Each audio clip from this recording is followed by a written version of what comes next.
Tyranny of Steel. Chapters 195 to 212. Chapter 195. The hunter has become the hunted. The Tyrolean army was on the march. Berengar, leading his 2 divisions in the fields of Salzburg, was currently at the head of his majestic army. Every soldier who served alongside him was clad in blackened steel plate armor, with the black, gold, and white attire beneath it. Some wore half plate, while others were equipped with the 3/4 plate armor. The non-commissioned and commissioned officers stood out from the regular enlisted personnel. Their armor was trimmed with brass to show off their prestige and to indicate to the individual troops who were leading their units. Though they might become greater targets for the enemy, with the protection their armor provided them, they seldom had to fear a deathly blow at range.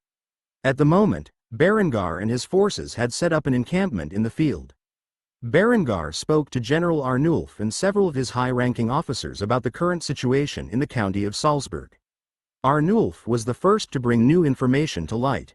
Our scouts have reported that the Bavarians have begun to flee from their posts. We are not exactly sure of the reasoning, but they may have figured out our advantage in this conflict and are attempting to mitigate casualties. In their hasty retreat, they have begun to torch every village they come across. They massacre the people, burn the fields, and slaughter the livestock. The Bavarians are determined to halt our advance by any means necessary. Berengar immediately frowned when he heard this report. This was scorched earth tactics, a strategy which Berengar personally despised. The principle was simple: as the Bavarians withdrew, they would destroy any possible resource that Berengar and his forces could take advantage of, forcing the Tyrolean army to slow down their advance. An army that could not eat could not function. Luckily, Berengar had anticipated this use of tactics and had long established supply caravans to follow his army in the rear. His forces protected these caravans and would continuously bring much-needed resources such as food, water, and munitions from Tyrol to the front lines. Logistics are the key to victory, and Berengar had no plans of advancing beyond his means of resupply. After hearing this report, he gave a command to his officers. Make sure supplies are being properly rationed. I don't want to see any waste of the products that the men consume. As for our advancement into Salzburg, we can only slow down and wait for the supply caravans to catch up. The Jaegers are skilled in wilderness knowledge. Set them to the task of foraging and hunting any food that they can acquire. Hearing the Count's orders, the officers quickly pounded their breastplates in salute before responding. Yes, sir. After saying that, they were set to the task, and the army began to fulfill his orders. As for Berengar, he stayed at his post with Arnulf by his side. The man had been a valuable ally and formidable general during the past and was once more alongside him. Berengar valued his advice and quickly began to ask the man his opinions on what the Bavarians were planning. Tell me, General, do you think the Bavarians are plotting an ambush for us? Arnulf nodded his head before expressing his opinion. It is what I would do. By now, the Bavarians should realize that they are facing overwhelming firepower. Thus, they don't stand a chance fighting against us in an open field or within a siege. The best they can do is engage in skirmishing tactics to try to prevent our advance long enough for them to muster the forces necessary to overwhelm our armies with sheer numbers. Berengar's face contorted into a worried expression as he began to anticipate the Bavarians' next move. Halt our advance, and make sure our supply lines are properly protected. I fear they will try to cut us off from our logistical network. In doing so, they will attempt to wear us down with attrition. I will not have my men starving in the field while cut off from support from the homeland. It is better to move with caution than to walk into a trap. Arnulf nodded in approval with this line of thinking and began to make his suggestions. We should split off some grenadier units and set them to the task of searching for and destroying the enemy skirmishers and their encampments. I find it hard to believe the Bavarians are fleeing from the region entirely. They are probably waiting in ambush for our forces. Berengar nodded in agreement before adding to the suggestion. I want the dragoons and mounted infantry tasked with protecting the supply caravans. They should have more than enough firepower to deter any potential ambush while still maintaining the mobility necessary to keep up with the caravans. Arnulf quickly made a mental note of the orders he had received. He would soon relay these tasks to the necessary units. The Tyrolean army was powerful primarily because of its superior training and equipment, but also the diversity of the troops they employed. With the specialized training that specific units underwent, they could perform these deeds that they would soon be commanded to fulfill with excellent efficiency. Thus Berengar indeed did not have to be too worried about what dangers might approach them in this ongoing conflict with the Bavarians. After giving Arnulf his orders, Berengar parted ways with Arnulf for the night and immediately proceeded to his tent, where he slept peacefully. As for the units and their new orders, they quickly began to deploy to fulfill them. During the middle of the night, the grenadier tasked with search and destroyed missions advanced beyond the primary host, determined to find any Bavarian forces waiting for them. In doing so, a battalion was sent out in total and split into 6 individual companies where they canvassed the territory ahead of them. If one of the companies were to make contact with the enemy ambushers, the other companies would be alerted by the sound of gunfire and advance upon the position, encircling the enemy ambushers and taking their lives. At the moment, one company of grenadier had made the first contact with the enemy. As such, they quietly hid in the tree line as they pulled back the hammers of their flintlocks. The Bavarians had not yet noticed that the grenadier were in range, and they were sitting by a fire enjoying themselves. They had seen that the Tyrolean army had halted their advance, and so they were waiting patiently in the perfect position for an ambush. After the muskets were loaded and aimed at a distance of 100 yards, the captain in charge of the company gave his order loud enough for the men nearby to hear. Fire! Immediately the thunder of 120 muskets went off, echoing in the distance. The moment they did so, the lead projectiles fired from their muzzles found their way into the enemy ranks. Torsos were shredding, with gaping holes the size of golf balls appearing through the enemy's breastplates. The less fortunate victims had their limbs severed by the rounds and were thrashing about on the ground screaming in agony. The flash of the fired volley instantly lit up the area, and the surviving members of the ambushing troop realized they were surrounded. Several dozen Bavarian men-at-arms were killed on the spot, and even more were wounded. Yet when compared to the size of the ambushing troop, this was not much. However, what followed instantly sent fear down the spines of the Bavarian skirmishers as they heard a battle cry filled the air around them as if over 1,000 voices screamed the powerful words in unison. God with us! Shortly afterward, the Tyrolean grenadier converged on the enemy position. They were alerted by the sounds of gunfire and the sight of the muzzle flashes, where they quickly formed ranks and fired off their shots at the Bavarian ambushers. Gunfire echoed in the air, and the advancing Bavarian skirmishers were rapidly cut down as they attempted to approach the lines of grenadier. The scene quickly turned chaotic as more men had their lives snuffed out by a single mini-ball projectile piercing through their chests. Others gurgled on their own blood for a period of time before finally leaving this world. Before the Bavarians even got a chance to unleash their swords upon the Tyrolean forces, steel balls were lit and thrown into the ranks of the enemy, where they quickly exploded, sending shrapnel and body parts flying through the air. Though the grenadier were outnumbered, the Bavarians began to panic, trying to find a way to break out of the encirclement. However, all they managed to do was run into a wall of bayonets that were ready to engage in melee combat. The long triangular bayonets were thrust into the gaps of the men-at-arms armor, creating devastating wounds, which would be very difficult to patch up assuming they were able to survive the onslaught. Eventually, the Bavarians finally managed to muster a resistance and clashed headfirst with the grenadier who had encircled them. Despite this courageous last stand, the damage had already been dealt to the Bavarian skirmishers' ranks, and they found themselves quickly being pushed back. By now, a sea of corpses and blood had filled the floor, and the Tyrolean grenadier were advancing over the bodies and into the fray. With each thrust of the bayonet, a Bavarian was either wounded or killed. Slowly but surely, the Bavarian ambushers had dwindled to a few hundred men whose backs were pressed against each other as over 1,000 bayonets pierced at them from all sides. Before long, the surviving Bavarians cast their weapons aside and shouted at the top of their lungs. "Yield! I yield!" With a declaration of surrender, the Tyrolean grenadiers ceased their violence and quickly rounded up the survivors for interrogation. With a little over 100 captives, they could easily find out the whereabouts of the remaining ambushes and potentially the plans that the Bavarian army was resorting to. Thus the Tyrolean forces marched their prisoners back to the Tyrolean encampment, where they would be interrogated for every piece of information that they harbored in their minds. While Berengar slept, his grenadier had mercilessly hunted down the first of the Bavarian ambushes set in place and captured a few hundred prisoners whose intelligence would be critical in the fight ahead. As such, the tactics he had put in place earlier that day had already borne fruit, and Berengar would have a much swifter conquest of Salzburg than he had initially estimated. Chapter 196 Battle in Kärnten. While Berengar and his forces were bogged down and slowly advancing through Salzburg due to the tactics employed by the Bavarians, Eckhard had a much easier time fighting the enemy, for they had not resorted to such underhanded tactics to defeat him. Thus at the moment, he was currently engaged in a field battle with the enemy. Eckhard had deployed Odeger's forces to protect the flanks of his infantry while they marched in their lines into engagement distance.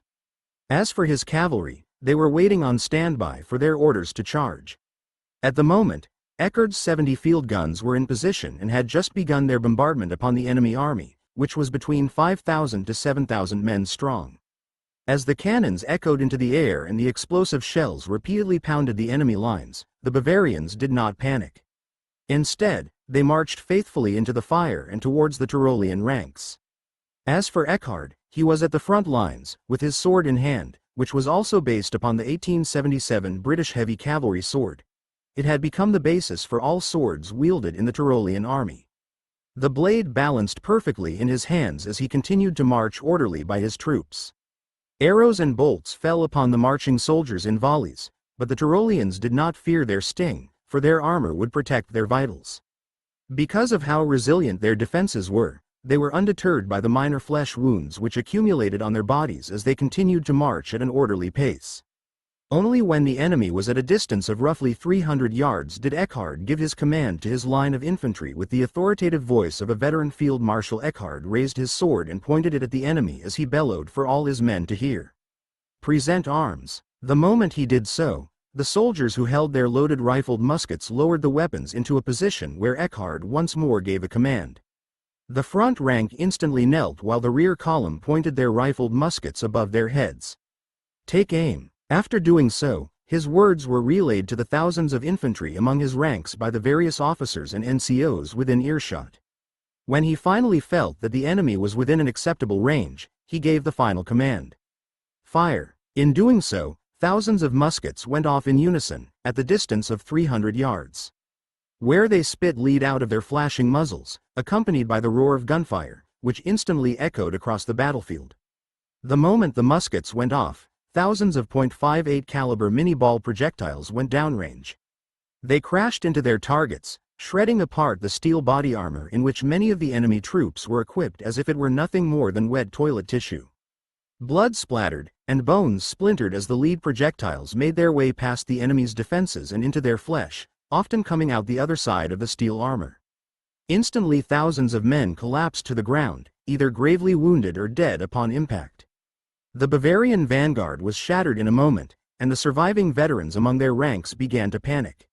Yet this was not the end, as another artillery barrage began to pound the Bavarian ranks while the Tyroleans reloaded their weapons. As for the troops from Vorarlberg, they were stunned by the sight of such destruction. The might in which the Tyroleans possessed was unfathomable, and it was at this moment they remembered that this was merely a third of the forces that Berengar had under his command.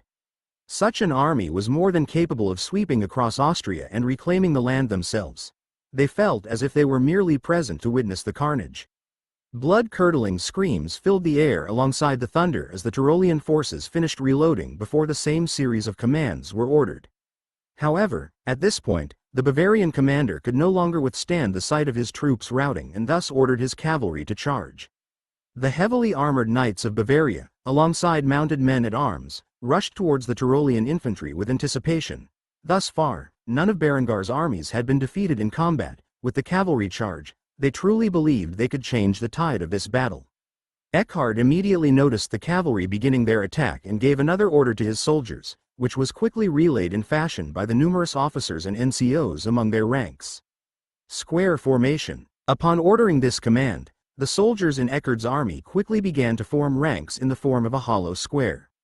They did so in rapid speed, proving that they had drilled this formation, time and again throughout the months of their training, to such proficiency that they were capable of doing so under the pressure of pursuing cavalry. After forming into squares, with their bayonets affixed, the Tyrolean infantry waited for the cavalry approach until they were within 30 yards. Only then would they fire for maximum damage. Despite the superior range of their rifled muskets over traditional smoothbore muskets, they still would be the most effective while firing by rank against the approaching cavalry at a close distance. While the Tyroleans formed such ranks, The relatively undisciplined Vorarlberg infantry quickly fled the oncoming cavalry and ran behind the massive squares that had appeared on the battlefield. Confused by the strange formation, the Bavarians charged straight into the line of fire, where after reaching the 30-yard range, the individual commanders in charge of each formation began to give orders to fire based upon the nearest rank.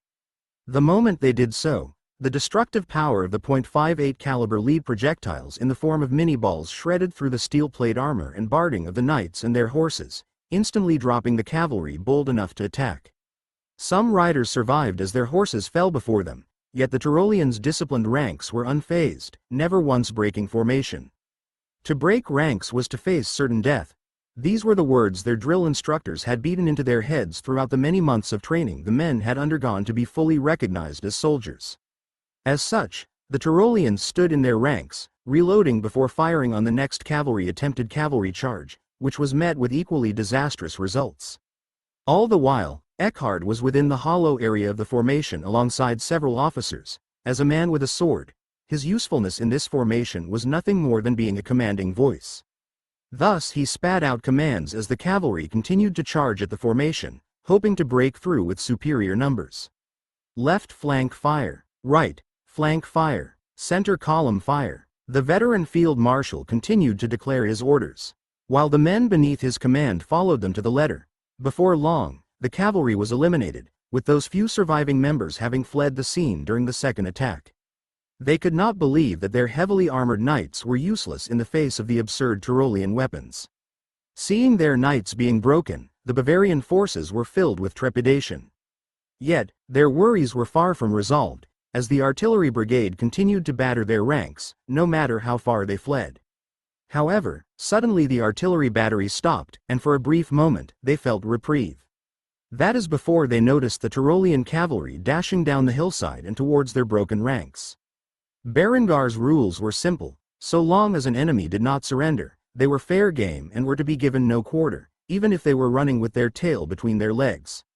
Thus, the Tyrolean cavalry, a mix of cuirassiers, demi-lancers, and hussars, rushed down the mountainside and into the routing enemies, showing no mercy to the fleeing Bavarians. The Bavarian commander, who had taken part in the initial Bavarian cavalry charge, lay on the ground, with his dead horse lying on top of him, slowly crushing his internal organs. He bled from the mouth, yet this was not visible due to the helmet on his head obscuring such a scene. The battle was over, and though Eckhard ordered his troops to keep their wits about him, he and members of his line infantry approached the body trapped beneath the horse and lifted the helm from his head, revealing a horrifically scarred appearance of a man who had seen many battles. Eckhard gazed at the man with respect before asking him a question. "Are you the Bavarian commander?" Struggling to breathe, the Bavarian commander coughed up blood before answering Eckhard. Yes. Eckhard felt pity for the man and the situation he was in and, as such, decided to show mercy. Thus, he asked the man the final question on his mind. "Do you regret coming to Austria?" The Bavarian commander chuckled as he gurgled on his blood before spitting it out of his mouth and onto the ground. "With every fiber of my being." With that said, Eckhard pulled out his pistol, cocked the hammer, and pulled the trigger, sending a musket ball into the commander's head, giving him a quick death. Afterward, he spoke the words on his mind aloud for all of his men to hear. "May God have mercy on his soul." The first battle in Kärnten was an overwhelming victory for the Tyroleans, and they had drastically cut down the numbers of the Bavarian forces within the region. It would appear that the war for Kärnten would be much smoother than the one in Salzburg. Chapter 197: Crushing an Insurgency. During the past few days, Berengar's advance into Salzburg had been reduced. With the constant need to send out advanced parties on a series of search and destroy missions for enemy skirmishers, the Tyrolean host was forced to march through Salzburg at a slow but steady pace. Because of this, Berengar had become impatient, and it was only due to the constant advice of Arnulf that he did not make a rash action like marching through Salzburg undeterred by the idea of ambush, which would surely result in more casualties than it was worth. Thus at the moment, Berengar found himself within the encampment that his army had made in the field, with a significant degree of spare time. His army's hierarchy was so well implemented that he honestly did not have much to do on the campaign as commander-in-chief, as the officer class was more than capable of fulfilling their daily duties without his interference. Berengar found himself whittling wood for entertainment, and as such, was in the middle of carving a wooden figure which greatly resembled that of his lover Lind. Though his artistic skills were lacking, the crude figure displayed the woman's natural curves in great detail.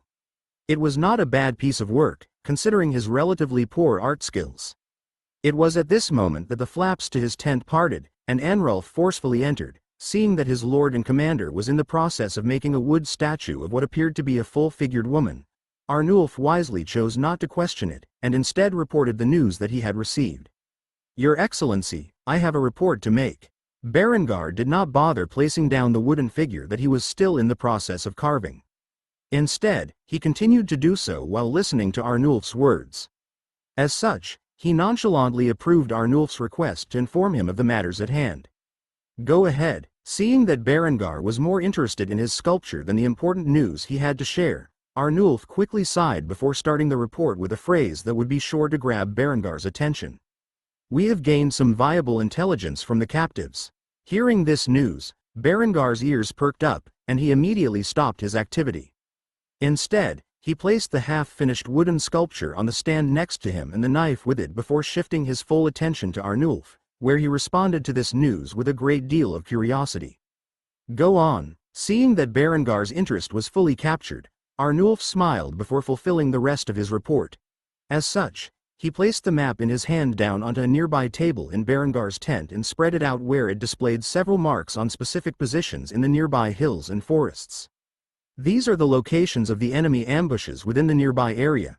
Our scouts have determined the information to be accurate." Hearing this news, Berengar quickly got up from his seat, where he proceeded to the table where the map was displayed and carefully observed it, with a broad smile on his face. Now that he knew the enemy positions, he could easily bombard them with the overwhelming firepower of his 140 cannons. After seeing this information, Berengar quickly gave his orders to Arnulf for the army to fulfill. He pointed at the different locations and ordered a bold attack on them. "Move an artillery battalion to each of these positions, supported by a battalion of infantry. I want these damned skirmishers sufficiently bombarded before we surround them with our line infantry. Only after they have suffered the barrage of our shells will our infantry move in and mop of what remains of them." Hearing Berengar's orders, Arnulf quickly saluted the man by pounding his breastplate with his fist. "Yes, sir." Afterward, the general left the tent and quickly got the orders into action. Though Berengar wanted to participate in the operation, he was forced to stay behind with the primary host. As such, he sighed heavily before pouring himself a chalice of beer, where he quickly drained its contents.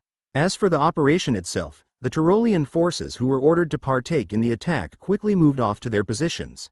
The amount of firepower Berengar had ordered to bring down upon the skirmishers was overkill. Yet, Berengar wanted to put the fear of God in the Bavarians, and what better way than to massacre their forces which lie in wait for his army.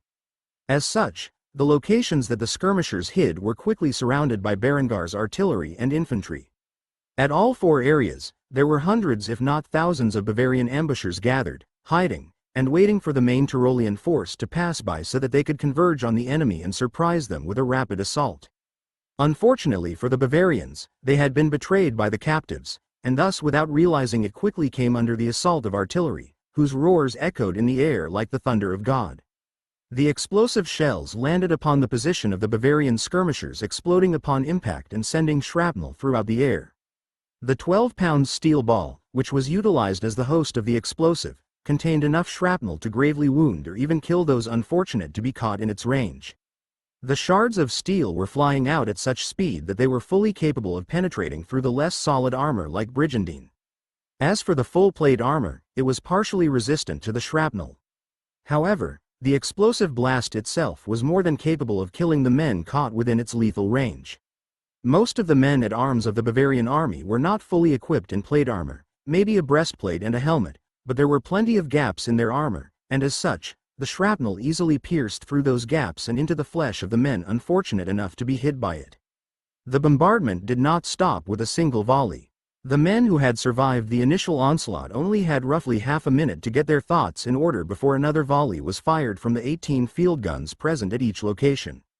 Thunder echoed in the air, and what immediately followed was death and destruction. The Bavarian men at arms wept and wailed as their comrades were blasted apart, and the artillery fire sufficiently injured them. Yet despite their attempts to rally forth and advance on their attackers, 18 shells repeatedly bombarded their location every 30 seconds like clockwork. Corpses littered the forests and hills where the Bavarians had gathered, blood pooled into a small pond, and limbs were scattered across the area. The armor the Bavarians wore was scrapped and hewn across the land, along with the bodies that equipped it. Shields, swords, and spears were cast aside and mangled by the explosive blast of the 12-pound shells which bombarded the area. It was as if death himself had descended on the land. Unfortunately, for those lucky enough to escape the bombardment, they quickly realized they were surrounded as they walked right into the musket fire of the Tyrolean forces. Their brief moment of hope for survival was met with a lead projectile piercing through their breastplates and leaving a massive hole in their chests.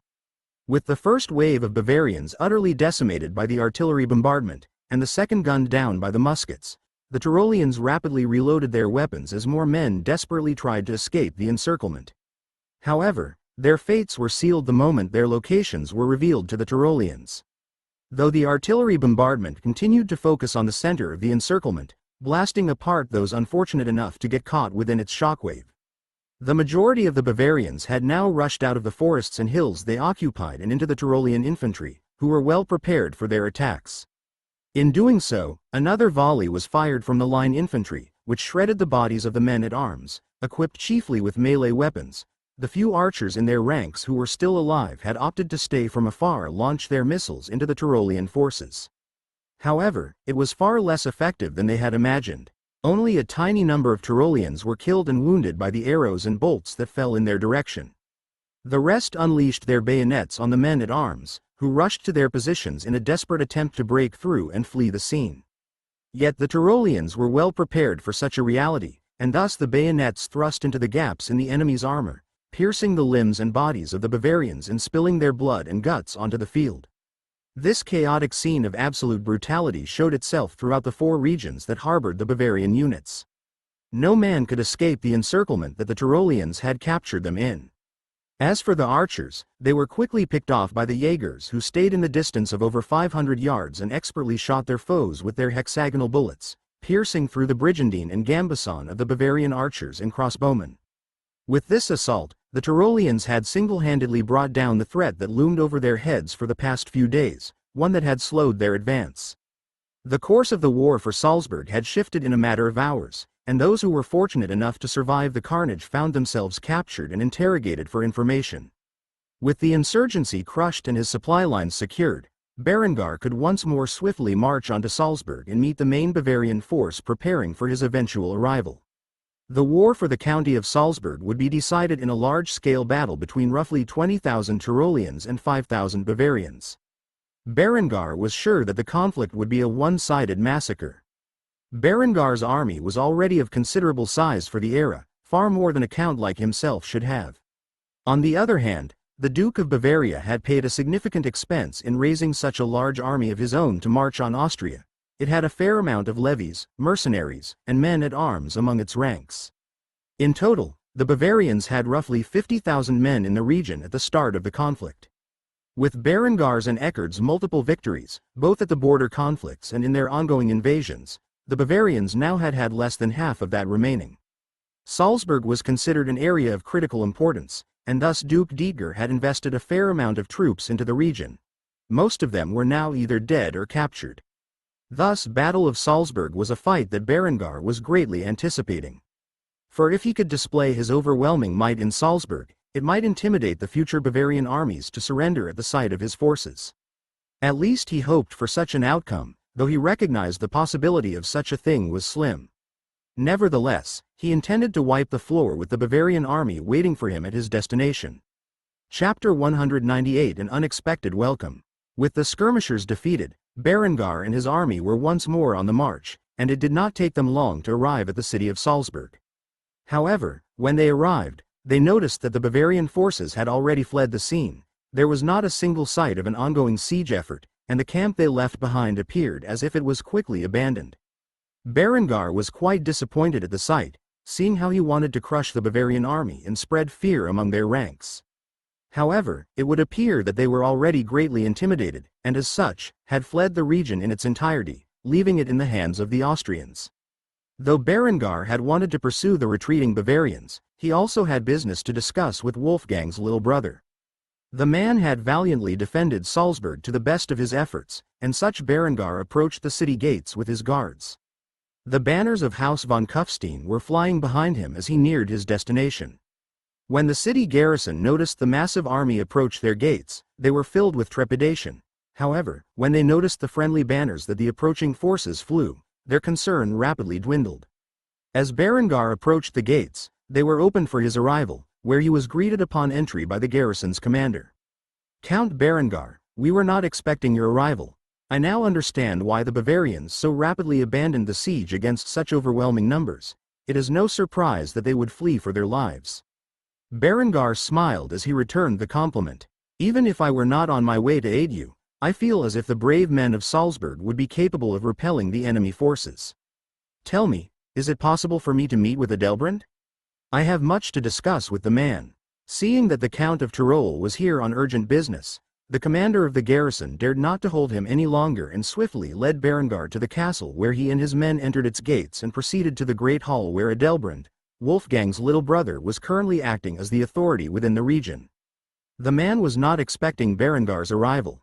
However, the moment he saw Berengar's charming appearance, he knew then and there why the Bavarians had so suddenly fled the area. How could such a small force compare to the might of Berengar and his Grand Tyrolean army?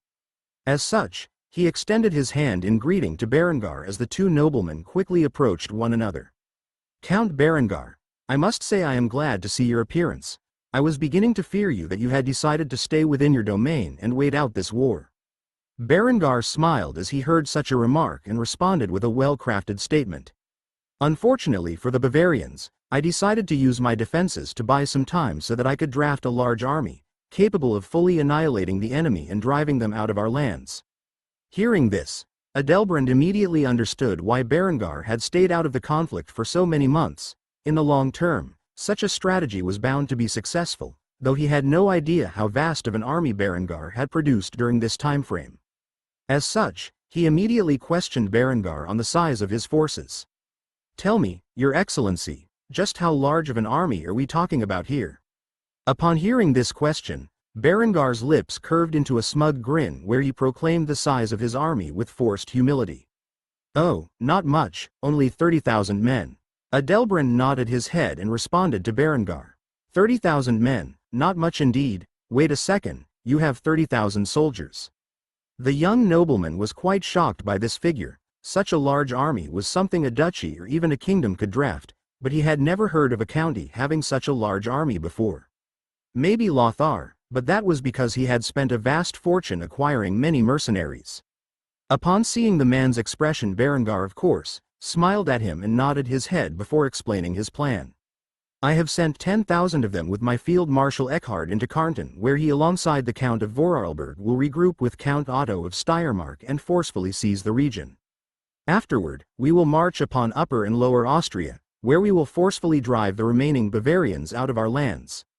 Adelbrand could hardly believe Berengar's words, and then he came to a sudden realization which he was pretty fearful to ask. Nevertheless, he summoned his courage and spoke his mind. "So that means you have 20,000 men sitting outside of my city right now?" Berengar nodded his head in response to this question, and Adelbrand instantly felt his knees give out from under him. He slowly staggered over to his seat, where he sat down. He was incredibly thankful to God that Berengar was on his side, for he could never resist such a massive army. Berengar, however, wanted to switch the conversation from talks about his battle plans to his long-term political goals and, as such, immediately altered the course of the conversation. "So, Adelbrand, I have met your brother Wolfgang." Adelbrand instantly became enraged at the mention of his brother. His eyes contained the fury of his soul, and he began to grit his teeth in anger. As such, he quietly snarled before putting on a pleasant facade and asking Berengar about his encounter with the fool. "Tell me, what is your opinion of my dearest brother?" Seeing the forced expression on Adelbrand's face, Berengar struggled to contain his laughter. Ultimately, he decided to stride back and forth in front of the man before telling him the truth. "Honestly, he is an imbecile and a coward. I am much more impressed with your actions to defend your lands. Albeit leaving the people to their fate was not the best idea, but I know you could not contend with the Bavarians in the field. and thus your actions were the best of a bad situation. If you had met them in the field, you would have been soundly defeated, and Salzburg would have truly fallen to the enemy.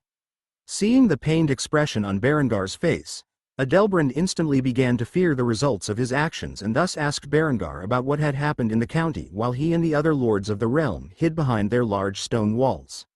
"How bad is it?" Berengar clicked his tongue before responding. "Tisk. Most of the villages I have come across were massacred and burnt to the ground. Not even the fields or livestock were spared." Adelbrand immediately felt great remorse for this fact and slammed his fist upon the armrest of his seat of power while clenching his teeth. He could not believe the Bavarians would be so cruel as to do such a thing. Thus he cried out at the top of his lungs. Those bastards! There was not much the man could do to calm his nerves, but releasing his pent-up anxiety through violent expression was the best he could manage. Seeing the man's twisted guise, Berengar knew that Adelbrand was a man who cared more about his land and the people in it than Wolfgang. Thus he was more likely to favor Berengar's reforms, and as such, Berengar wanted him as an ally. After coming to such a realization, Berengar quickly proposed a plan that would benefit both of them. "It is not your fault. The majority of your father's forces were lost in Passau, and your brother hid with the remainder of your elite units in Steiermark. You were left with a bunch of levies and greenhorns to protect your lands. You did your best to protect the cities and the fortresses of your territory. If anyone should be blamed for this disaster, it is your brother Wolfgang." Hearing Berengar shift the blame for the disaster that had befallen Salzburg onto his brother made Adelbrand more amicable to the words that came next. As such, he perked up his ears and listened to Berengar's plot. "Go on." Berengar smiled wickedly when he realized that he had gained the man's attention, and thus he declared his intent. "I have been named Regent of Duke Conrad of Austria. When we have retaken these lands, I will hold your older brother responsible for the events that have transpired here in Salzburg and will proclaim him as having failed to fulfill his vassal duties. I will strip him of his title and hand it over to you." Adelbrand was shocked by this information. He was unaware that a government in exile had been set up in Kufstein, but hearing it brought him a sense of hope for the future. If he could succeed his late father, instead of his foolish and incompetent older brother, then maybe he could restore Salzburg to its former state. However, he knew such a thing would not come without a price, and thus he inquired about Berengar's intentions. "And what, pray tell, do you receive from such a thing?" Berengar once more smiled as he heard the man take the bait and thus elaborated further on his plans for the future. "Well, for starters, I get a competent subordinate, but more importantly, I will need your support at a later date. In the upcoming years, I have many reforms in mind to help establish Austria as a serious power, and with that in mind, I will need a man of your position to back them without question. So long as you support my future endeavors, the position of Count of Salzburg will be yours." Adelbrand thought deeply on the matter for a few moments. However, ultimately, he agreed to Berengar's request, and thus shook his hand, sealing the deal. "All right, I will agree to your conditions. Whatever you need from me, you shall have it." Hearing the man accept his terms caused Berengar to grin with anticipation. Soon enough, Austria would be his, and he could then focus on unifying the German Empire. Everything was going according to his plans. Chapter 199 Victory in Kärnten. After establishing an alliance with Adelbrand von Salzburg, Berengar pursued the remnants of the Bavarian forces that remained within the county of Salzburg. It took him a span of 2 weeks to thoroughly mop up the Bavarian remnants before he was complete with his conquest of the region. During this time, Eckhard had engaged in various small-scale battles against the Bavarian forces, who until now had occupied the county of Kärnten. Much like in Salzburg, the Bavarians were quickly crushed. However, since Salzburg was cut off, they had nowhere to retreat. The Bavarians' only option was to hide behind the stone walls of the central city in the region, which was Klagenfurt. Thus Eckhard had pursued them and was now in the position of setting up a siege camp outside of the city. Much like Berengar had done during the latter days of his campaign in Tyrol, a trench line that was supported with barbed wire and sandbags surrounded the encampment. The 70 cannons were placed within them and continued to batter several critical sections of the large stone walls. 140 shells pounded the stone walls of the city of Klagenfurt every minute, rapidly deteriorating their condition. At the current rate of fire, it would be less than 24 hours before the city walls crumbled, leaving the defending Bavarians open to the musket fire of the Tyrolean forces. Thus Eckhard was watching from afar as the stone walls were chipped at one shell at a time. The Tyroleans stayed in the trenches, providing them with superior protection as they waited for the enemy walls to crumble down. Minute after minute, hour after hour, the repeated shelling of the city echoed in the distance, and the soldiers observed the sight of stones splitting apart from the walls in and outside of the city. Eckhard was enjoying a glass of tea in his command tent when he finally heard the loud crumbling of the walls. As such, he quickly finished his serving before placing his helmet on his head and entering the fray. Outside of the city, with the walls having crumbled in 6 major sections on all sides of the town, the Tyroleans and their allies had marched over the trench line and into the battle as they began to chant their war cry, which echoed through the air. God with us! God with us! God with us! The Tyrolean army shouted the phrase repeatedly as if they were in a mad trance. Even their allies began to join in after a while.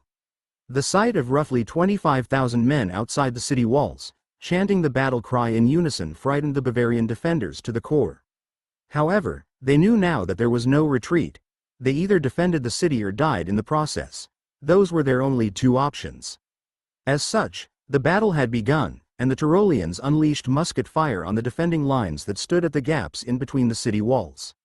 After a few volleys, the Tyroleans fixed their bayonets and allowed the Vorarlberg and Steiermark forces to charge into the fray. For now, the Tyroleans would have to focus on the defenders atop the ramparts. The siege quickly became chaotic as the Austrian army forced their way into the gaps of the city walls and over the blood-stained corpses of the men who had fallen victim to the musket fire.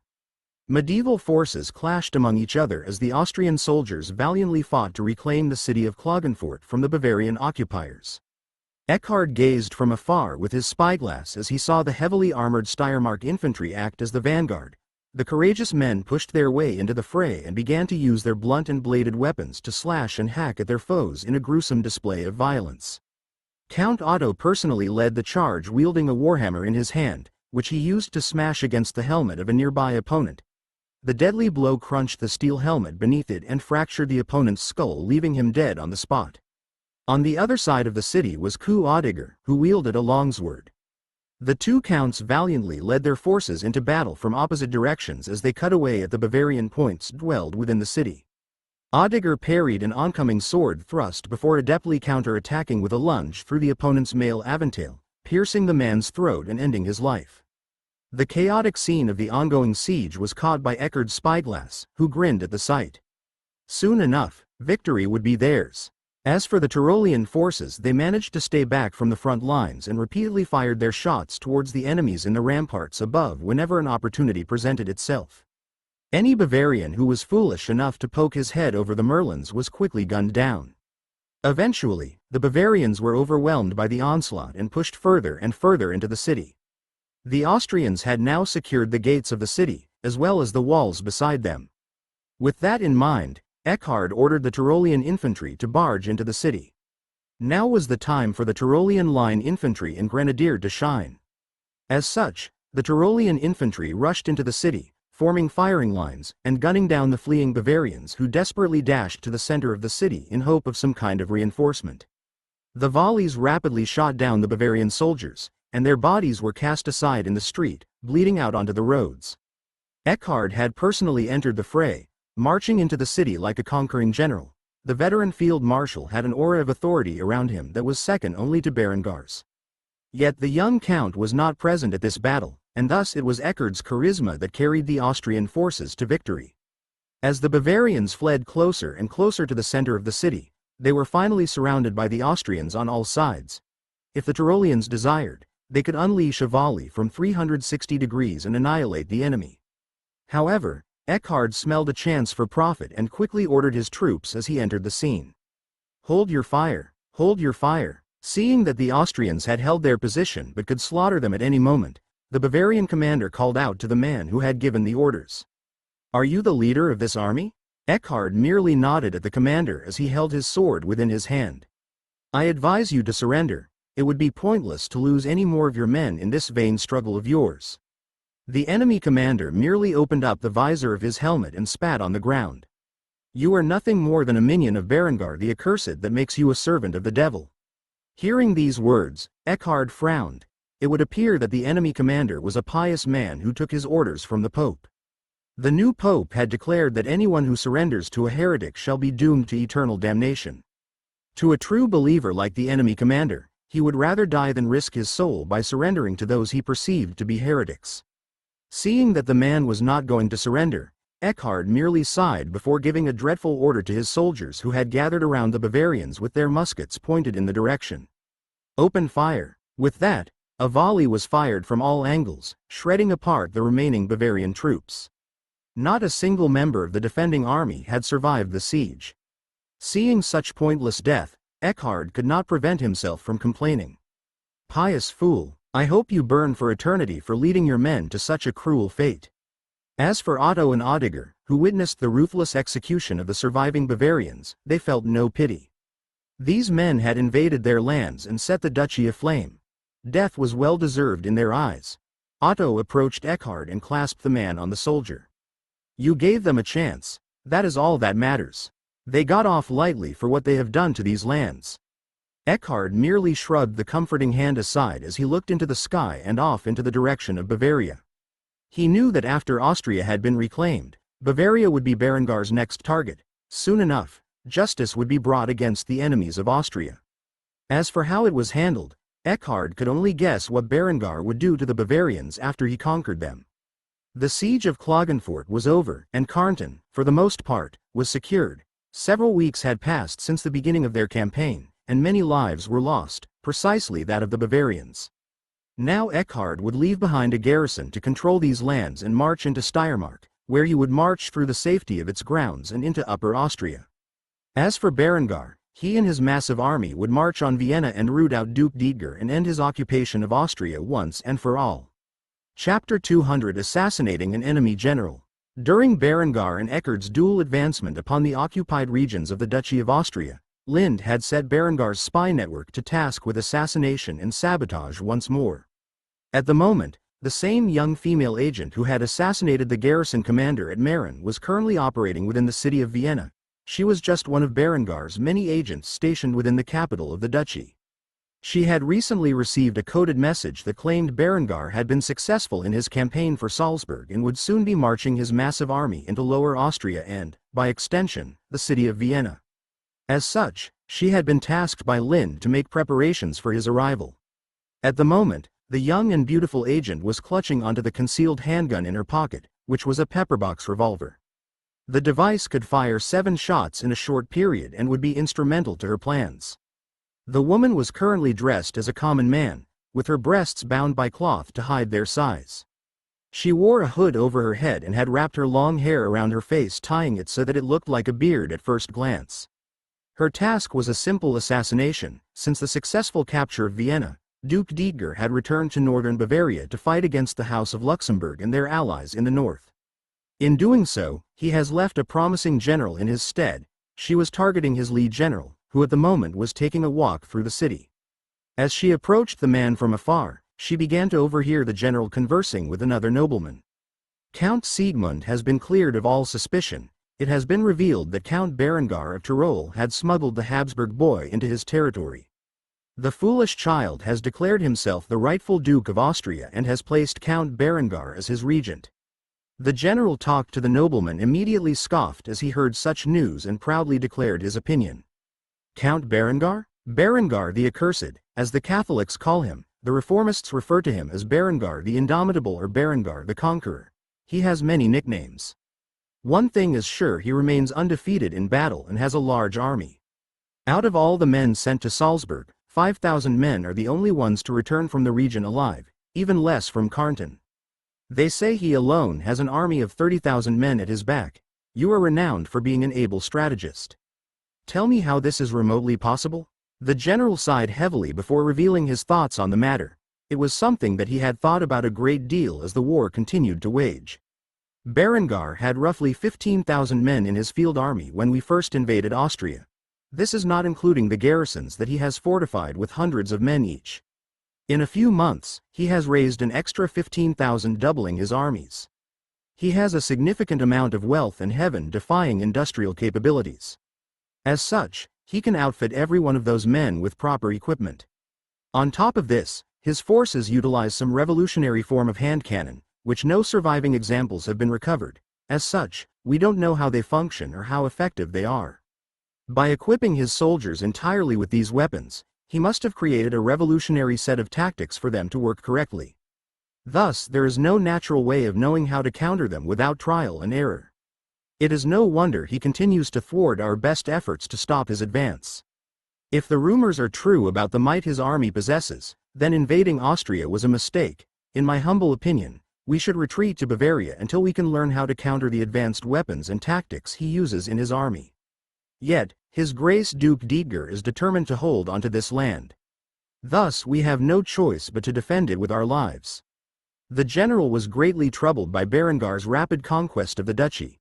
He had conquered critical areas and was now marching on the capital. As for the most southern counties of Austria, the Bavarians had yet to make much progress in their occupation and had forced their troops to withdraw towards Vienna to face off against Berengar's incursion with their full might. The female agent pretended like she was sweeping a nearby floor and listened intently to the conversation. If she could kill this general, the Bavarian forces in Austria would greatly suffer, and the reconquest of the region would be significantly affected. Thus she continued to act normal as the two Bavarian noblemen carried on their conversation, with the other nobleman stating his opinions on the matter. We can withdraw, but we also do not have enough men to defend Upper Austria. If I were you, I would pull out of the region and focus on defending Vienna.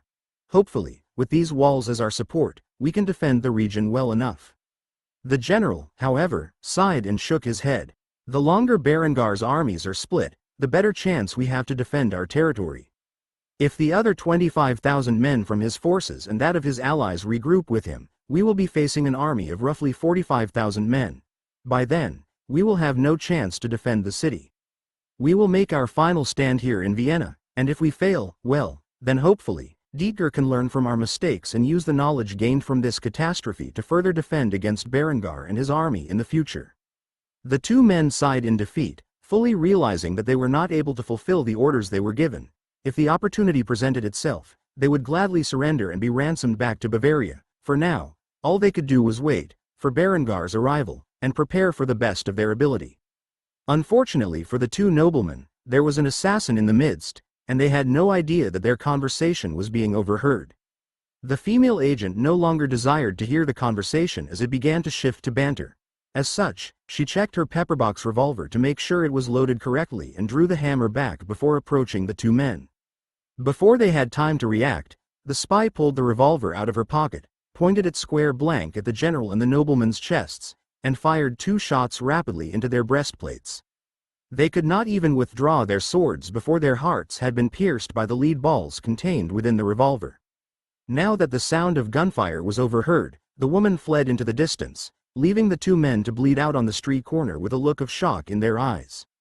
Until now, they had no idea that Berengar still had spies in the city. The last thoughts on the general's mind as his consciousness faded into the eternal abyss was one of deep regret. Though it was brief, he had finally witnessed the exchange of one of Berengar's weapons. Unfortunately, he would be dead before he could report the information to Duke Dietger, and as such, shame was the only thing he felt right before he died. As for the agent, she swiftly left the scene, where she untied her hair around her face and changed her attire into something more feminine.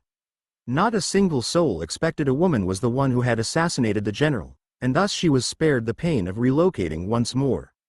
Instead, she would continue in her efforts to sabotage the Bavarians in the coming days as Berengar slowly approached the capital of Austria. For now, she wrote a coded message and sent it off with a carrier pigeon, where it would travel to Kufstein, and inform Lind that the operation was a success. The general and one of his commanders were dead, leaving Vienna in a power vacuum, as at the moment the various Bavarian commanders within the city would now be preoccupied with fighting among themselves for a position foe control. With this one action, this spy had brought down the stability of the Bavarians' defense in Vienna. Whoever succeeded the general in taking command would surely not be as promising a talent, and as such, would most likely ruin the security, allowing Berengar an easier time in reconquering the capital. As for the towns, cities, and castles in Upper Austria, they too were undergoing events of sabotage which greatly infuriated the Bavarian soldiers occupying the regions, and lowered their morale. Berengar had long used his intelligence agents as both an offensive weapon and a defensive shield. His ruthlessness in targeting key personnel for assassination and the sabotage of critical resources was one of his ways of claiming an advantage over his opponents. Unfortunately for them, Austria had long since been trapped in his web of intrigue. Thus he was always in a position of control during his campaign.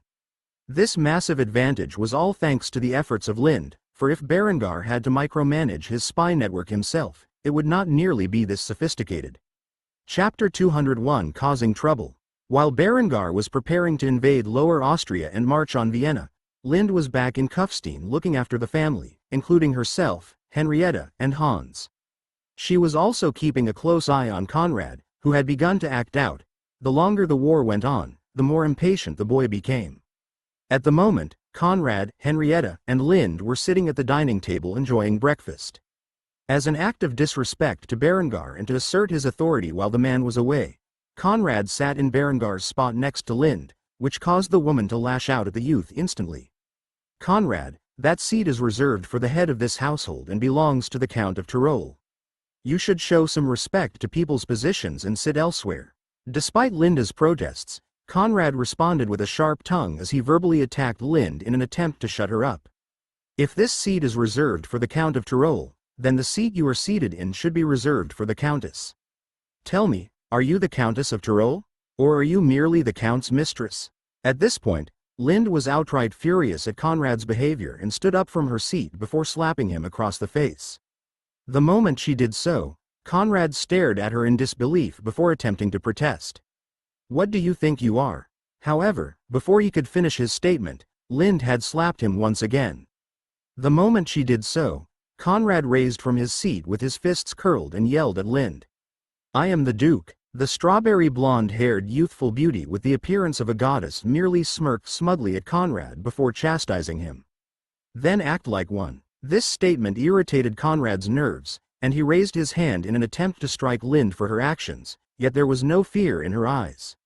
Instead, a steel-clad hand latched a hold of Conrad's arm, preventing him from swinging his fist. The boy quickly looked over and noticed a tall and strong man glaring at him with his denim blue eyes. The man had a musket slung around his shoulder and wore a blackened steel three-quarters plate armor set, with a German-style three-ridge burgonet. He was one of Berengar's house guards and was tasked with protecting the young count's family from any potential harm. Thus, the moment Conrad took an aggressive stance, the guard acted and approached the young duke before he could pounce on the woman. The boy who would be duke nearly wet his pants when he gazed into the fierce eyes of the house guard, who tightly clenched onto his wrist. The guard spoke in a stern tone as he began to lecture the boy. "Your Grace, Her Excellency is correct. That seat belongs to Count Berengar, and you would do well to remember that." After being lectured so thoroughly by the intimidating guard, Conrad lowered his head and clicked his tongue before leaving the table and storming off to the quarters he was provided. After he was out of earshot, the guard looked over to Lind and fulfilled his duty by inquiring about her condition. "Are you okay, my lady?" Lind smiled gracefully and nodded before responding to the man who had come to her aid. "Yes, thank you for your assistance." The guard smiled and bowed respectfully to Lind. "I am merely fulfilling my duty." With that said, he returned to his post and began to watch over Lind and Henrietta as they continued their meal.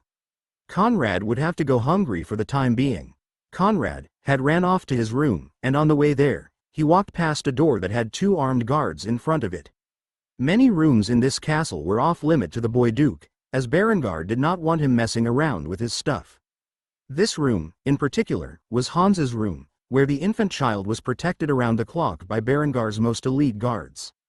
Thinking about Berengar and Linda's bastard child, Hans muttered under his breath. "This asshole has Adela as his fiancée, and yet he so blatantly allows that woman to occupy her seat. What an ass. If I were engaged to Adela, I would treat her far better." Though he said it quietly, his words did not go unnoticed by the guards. They took note of Conrad's discontent. Such hostility towards their lord and lady needed to be taken seriously, and they would later report Conrad's outburst to the commander of the house guard when they were relieved later in the day. As for Conrad, he returned to his room for a while, though eventually, he left the confines of his quarters and entered the great hall, where he gazed from afar at Lind and a Byzantine nobleman discussing business with one another. It was not Arethes who had arrived this time, but a man under his employ who represented his interests in Berengar's current trade agreements. This man was named Andronikos, and he was responsible for making sure the shipments of silk arrived in Kufstein within the agreed period. Thus, he was accepting payment from Lind, whose servants carried a large chest out for him to inspect. Andronikos made small talk with Lind as his servants inspected the supplied amount of silver coins to ensure that it reached the formal agreement. "Tell your husband that my liege looks forward to doing business with all of Austria after he returns from this war. The Empire greatly values its trade agreements with the Count of Tyrol." Lind smiled gratefully at Andronikos' compliments before responding on her own. "I will be sure to inform him." However, shortly after saying that, Conrad approached the scene and interrupted, resulting in Linda's menacing glare. "Why wait for Berengar to return? I am the Duke of Austria. If you want to discuss trade agreements within my land, you can do it with me." Andronikos looked over at the boy and closely observed him before coming to a decision. He quickly snubbed Conrad and returned his attention to Lind. "As I was saying, my liege greatly appreciates the business between Tyrol and the Empire. Your husband should visit Constantinople when he gets the chance." Outraged that he had been overlooked, Conrad quickly revealed Linda's status in the household in a fit of fury. Surely this would embarrass the woman, he thought to himself before speaking his piece. Lind is not Berengar's wife, she is merely his mistress. She does not hold such a valuable position, and you should not be conducting trade with a woman of her status. Andronikos was shocked by this news, though neither Berengar nor Lind had outright said they were married. They also never denied the charge, thus questioning Lind on this reality. Is what the boy says true? Rather than be embarrassed about the truth or outraged by the accusation, as Conrad had expected, Lind put on a smile and acted with perfect grace. She bowed respectfully to the Byzantine nobleman as she offered her apologies for misleading him. "I apologize if there is a misunderstanding. While it is true that I am not Berengar's legal wife, and he is engaged to another woman, I do consider myself his wife in a deeply spiritual sense. Thus I never corrected you or your liege when referred to as his wife." Conrad was shocked by Linda's behavior. It went completely against the plan he had in mind to get revenge on her for slapping him twice this morning, and instead, Andronikos merely chuckled lightly at Linda's response before addressing her. "Then Berengar is a lucky man to have a woman such as yourself so dedicated to him, despite not being his lawful wife. It is truly inspiring. Well, regardless of your actual position in the household, I will not look down on you. After all, you have been tasked by Berengar to oversee the matter of our trade while he is away, and you have proven yourself relatively competent in that regard." A gorgeous smile spread across Linda's immaculate lips as she thanked the man for the compliment. "I appreciate it. I thank you from the bottom of my heart for your understanding." After the Byzantine servants had confirmed that the proper amount was in the chest, Andronikos bid farewell to Lind while completely ignoring Conrad. "Well, Your Excellency, I must bid you farewell. It is a long journey back to the Empire, and I have to prepare the next shipment." Lind nodded and smiled as she led the man to the entrance of the castle. "I will pray for your safe travels. Tell your liege when you see him that we greatly appreciate the business and will continue to invest in the Empire." After hearing this, Andronikos smiled and left the castle. As for Lind, the moment the doors were shut, she approached Conrad with a chilling smile before lecturing him. "When I am speaking to guests with matters of importance, you would be wise to be a good little boy and stay far away from matters of the state. Do you understand?" Conrad did not know why, but he felt his spine tingle when he saw such a frightening yet beautiful smile. He immediately became wary of Lind. The boy's impression of the young woman immediately changed from a brainless bimbo to a dangerous femme fatale.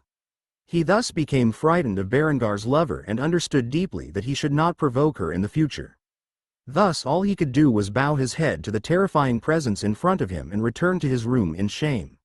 Lind, on the other hand, had been significantly perturbed by the boy's actions and planned to poison him ahead of time. She refused to allow this brat to live a second longer than necessary. After all his antics had already become tiresome, she could not imagine living with such things for another 3 years. Chapter 202 Troubles at the Byzantine Court. While Berengar was fighting in Austria, events that would impact Berengar's future were occurring on the other side of the Christian world. In the east, within the ancient city of Constantinople, Aretha's Maniakos was kneeling within the royal palace before the emperor of the Byzantine Empire. He was questioning the man about a particular area of interest. Emperor Vitranis Palaiologos was the current emperor of the Byzantine Empire. His ancestors had ruled over the Eastern Roman Empire for over 100 years. He was in his early 40s and already had a gray head of hair with a matching beard. The stress of overseeing the war with the Mamluk Sultanate, which reached a stalemate, had aged him drastically these past 10 years. However, for the first time in a long time, there was hope to turn the tides of war to his favor. Recently there had been developments in an obscure part of Europe, where the Count of Tyrol had developed an advanced industry and sold special equipment for a fair price to the Empire's forces. Emperor Vitranes had no idea how Berengar von Kufstein had managed to create such a massive stockpile of high-quality steel, and yet he had personally witnessed the results. The enormous output that Berengar's factories were able to produce mirror-pattern armor was the likes that the Emperor had never seen before, and he had greatly desired to see Berengar's facilities for himself. However, he could not very well travel to Kufstein, and thus he had to hear the details from his strategos of Ionia, Arethes Maniakis, who had just entered the palace at the Emperor's request. Thus the two men were face to face within the Palace of Constantinople for the sole reason as to inquire about Berengar's production capabilities. Strategos Arethes, it has been a while since I have last seen you. How have you been? Arethes was permitted to stand, and as such, he rose from his kneeling position as the Emperor approached him. It had been some time since he last saw the Emperor face to face, and thus he was incredibly thankful for the current opportunity. The young strategos grinned before returning the Emperor's greeting. I have been well since the last time we spoke. How are you faring, Your Majesty? The two men were quite friendly with one another as Emperor Vitranes immediately began complaining about his life.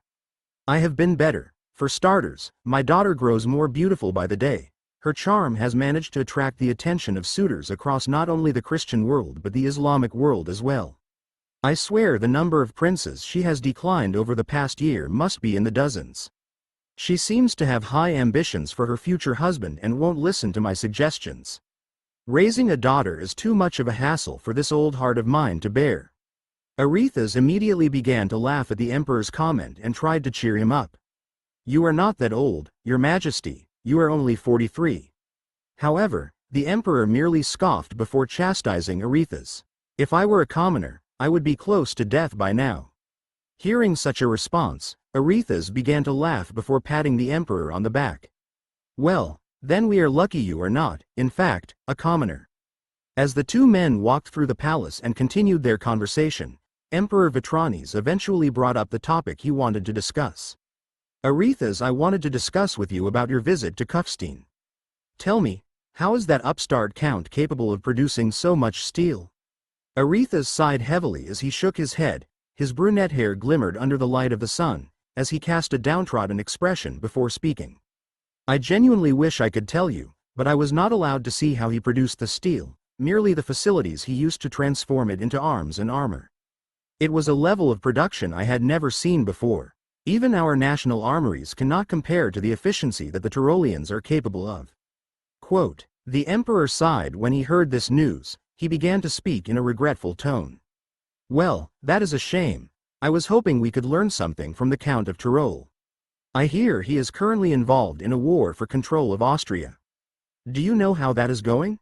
Arethes kept close contact with Berengar. After all, the trade they shared was very lucrative for both parties. With the war for Austria going on, the man was greatly concerned about Berengar's safety. Thus he nodded his head and informed the Emperor a bit of what he knew. Berengar's armies are far better equipped than any force I have seen. When I was visiting, his city guards were equipped with plate armor that covered their heads, necks, torsos, and thighs. They also wielded strange hand cannon variants which were of an unknown design. If his boasts are true and all of his troops are equipped to such a degree, then the likelihood of him winning this war is huge. He also appeared to have mounted dozens of cannons on his city walls. So he seems to be capable of mass-producing such devastating weapons as well. Emperor Vitranes was shocked when he heard such information, and thus he quickly asked Arethes about a new possibility that had formed in his mind. Tell me, Arethes, is it possible to purchase such equipment? Arethes shook his head and sighed once more. There was not much he could do about this matter. Berengar seemed keen to have a monopoly on such technology. Thus he answered truthfully to the Emperor. As far as I am aware, Count Berengar intends to hold on to such an advantage at any cost. I doubt he would be willing to sell such valuable technology in fear of it being reverse-engineered. One would either have to defeat his forces in battle and scavenge their weapons, or they would have to pay a great sum that was worth such risky trade. I do not foresee myself being able to convince him to sell us such weapons or the armor. However, the emperor was adamant about this issue and did not take Aretha's word at face value and instead insisted upon broaching the subject with Berengar. Could you at least try to purchase such weapons when you next see the Count of Tyrol? I hear his weapons have a devastating effect, rendering even plate armor useless. To have such an advantage over our enemies would aid in the ongoing efforts to restore our empire. Just as the emperor was about to conclude his business with the strategos of Ionia, a beautiful young girl appeared as she walked down the gilded staircase of the palace. She was dressed in a lavish purple silk dress with a bold golden pattern. She wore gold jewelry encrusted with amethyst across her neck, wrists, and waist. The girl was no older than 15 and had long chocolate hair tied up into an elegant ponytail. Her eyes were mint green in color, and her skin was as white as milk, despite her Greco-Roman heritage. Though she was not as busty as Lind or Adela's sisters, she was, in fact, perfectly proportioned, and her silk dress clung to her exquisite curves. As she descended from the staircase, she had a scowl on her face. Something was upsetting this angelic beauty from the east. She instantly began to criticize the emperor when she noticed his presence. "Father, how can you engage me to the Prince of France? Aubrey is so feminine that he is practically a woman. I won't stand for it." The Byzantine emperor sighed heavily while looking at Aretha's with a look that expressed his thoughts, those being, "See what I mean?" By now, he had attempted to engage his daughter to over a dozen princes from various countries across the world, and she had a complaint about every one of them. Sooner or later, the princess would say something along the lines of, "I would rather kill myself than marry that man," thus forcing the emperor to acquiesce to her demands. This time he decided to put his foot down and enforce his will. After all, he was emperor, and sooner or later, she would have to find a husband. Thus he put on a calm and gentle facade as he tried to coerce his girl into marrying the effeminate Frenchman. "Honoria, my only daughter, Aubrey is the epitome of Western chivalry. He is also the heir to the French throne. You will be a queen if you marry him. It will also guarantee a powerful alliance for our dynasty." However, the beautiful princess, Honoria, refused to listen to her father's glib tongue and instead scoffed before making a rather rude retort.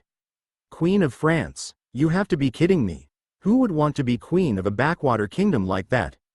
How much are they paying you to sell me off as if I were mere cattle?"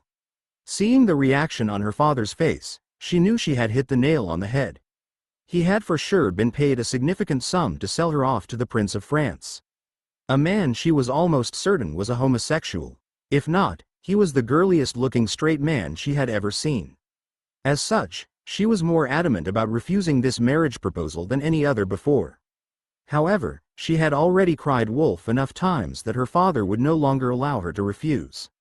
This time it was the emperor who scowled in response to Honoria's strong words. Thus he began to chastise her as he made it abundantly clear she would be wed off to the future king of France. "Enough is enough. You have turned down so many other candidates that this is my last option. You are my daughter and the princess of the empire. You will do what you are told." After hearing these words, tears began to fill in the girl's mint-colored eyes before she ran back upstairs in a fit of rage. However, before she left, she made sure to scream a set of hurtful words to her father. "I hate you." After she was gone, the emperor let out a heavy sigh and sat down at the nearest seat. He was getting too old to deal with his daughter's childish behavior. Thus he looked at Aretha's and shifted the topic back to Tyrol. "I am getting too old for this. Promise me you will at least attempt to purchase Count Berengar's weapons the next time you see him." Having witnessed such a display just now, Aretha's was in no mood to decline the emperor and as such nodded his head. A wry smile appeared on the emperor's face before dismissing Aretha's. "Good, good. Well, I must scold my errant daughter. I will entrust this task to your capable hands. Until we meet again, Aretha's." Aretha's quickly bowed with respect before departing. As he did so, he left behind a weary old emperor and a delinquent princess to further argue about their petty squabbles. Chapter 203 East-West Relations. While the war in Austria raged on, the Byzantines were not the only ones paying close attention to the conflict. The Catholic Church and the new Pope were watching the events with keen interest. The successor to Simeon and Avilius was a wise and intelligent man who now went by the name Lucius, who completely disagreed with his predecessor's approach when dealing with the so-called Berengar heresy. However, the German Reformation had already declared its separation from the Catholic Church, and there was not much more he could do now other than an attempt to squash it through military force. Negotiations would have been a significant first step, but the time for talking was already too far gone. With the Teutonic Order busy with its fight in the east against the Golden Horde, and the Knights Hospitaller fighting in North Africa against the Mamluk Sultanate, he was left with no option other than to create new military orders and recruit from the ranks of the European knighthood to put down the rising influence of the German Reformation. Though he had yet to outright call for a new crusade to deal with this issue, he was currently in the process of establishing new military orders to combat the threat of Berengar the Accursed and his heresy. At the moment, a large group of Welsh knights was standing in front of the new pope. Their surcoat was green with a red Maltese cross upon it, and they were being christened as the first members of the Order of the Red Dragon. The King of England was an avid supporter of the Catholic Church and its ongoing efforts to crush the Berengar heresy. Many knights from Wales were particularly attracted to the idea of taking up a new crusade against the German duchies and driving the Berengar heresy into extinction. Thus, at the moment, 500 different knights from across Wales were gathered in the Vatican kneeling before the Pope. Pope Julius spoke a chant in Latin before announcing to the knights gathered before him, "Rise, Knights of the Red Dragon." After saying such a thing, the knights rose from their kneeling position and stood firmly in front of the Pope as his newest military order. They waited silently for the Pope to give his speech. "As a monastic order of knights, your goal will be to recruit as many followers as you can in the coming years from England. We will need your expertise in the war that is to come. The Berengar heresy cannot be allowed to thrive. Go forth and raise your strength. When the time is necessary, I shall call upon you for crusade." The knights saluted the Pope before shouting the Latin phrase, "Deus vult." After doing so, they left the Vatican. They began their extended return home to Wales, where they would spend the next few years gathering their strength to march on Austria and the other regions of Germany which the Berengar heresy has afflicted. As the Crusaders left the building, Pope Lucius collapsed back into his papal throne and sighed heavily. He was completely and utterly exhausted.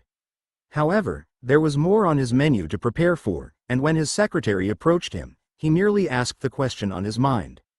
"How many is that now?" The secretary held up a pair of primitive eyeglasses to his face before peering into the ledger. After doing so, he proudly declared, "That would be the 5th military order you have approved of since assuming your position, Your Holiness." Pope Lucius began to rub his temples to ease his growing headache before voicing his unfiltered opinion aloud. "That idiot Simeon has left me with an enormous mess to clean up. That moron must have terrible timing to pick a fight with a count while all of the military orders are at war." The secretary immediately began to correct the Pope as he pushed the spectacles further upon his nose. "To be fair, Your Holiness, Berengar was just a baron's regent when he killed the inquisitors that were sent to deal with him." Lucius immediately began to roll his eyes at his assistant when he voiced his complaints. "Oh yes, silly me. How could I possibly forget the fact that we sent assassins to eliminate Berengar von Kufstein, the rightful heir of Kufstein, because we were afraid that he might resist the Church's influence in Kufstein. It is almost as if sending those damned inquisitors provoked him into taking such drastic measures. Am I the only sane person left in the Vatican?" The secretary did not know how to respond. He was aware that Lucius blamed his predecessors for the problems at hand, but what he just said was borderline heresy. After all the words Lucius spoke made it seem like it was entirely the Church's fault that Berengar caused such a massive divide. As such, the secretary chose to ignore the Pope's comments and instead focus on the next issue at hand. "Your Holiness, the Patriarch of Constantinople, has just arrived and is waiting for you outside. Should I bring him in?" Pope Lucius looked at the secretary as if he were an absolute dullard before asking him a rhetorical question. "What do you think?" Seeing the displeased look in the Pope's eyes, the secretary quickly hurried off to bring the Patriarch into the chambers. After a few moments, he returned with a lavishly dressed priest who was the leading authority of the Eastern Orthodox Church. The man did not bow before the Pope and instead spoke formally to Lucius. "Congratulations on the promotion, Lucius. It has been a while since we last met." Lucius stood up and approached the Patriarch with a friendly gesture before speaking to the man on friendly terms. "It is good to see you, Petrus. I must say these are dire times we find ourselves in." However, as Lucius approached the man named Petrus, the patriarch backed away and snubbed Lucius' good gesture while adding insult to injury with his harsh words. "These are dire times you find yourself in. Though I may disagree with the German Reformation, and frankly, I find them to be heretics.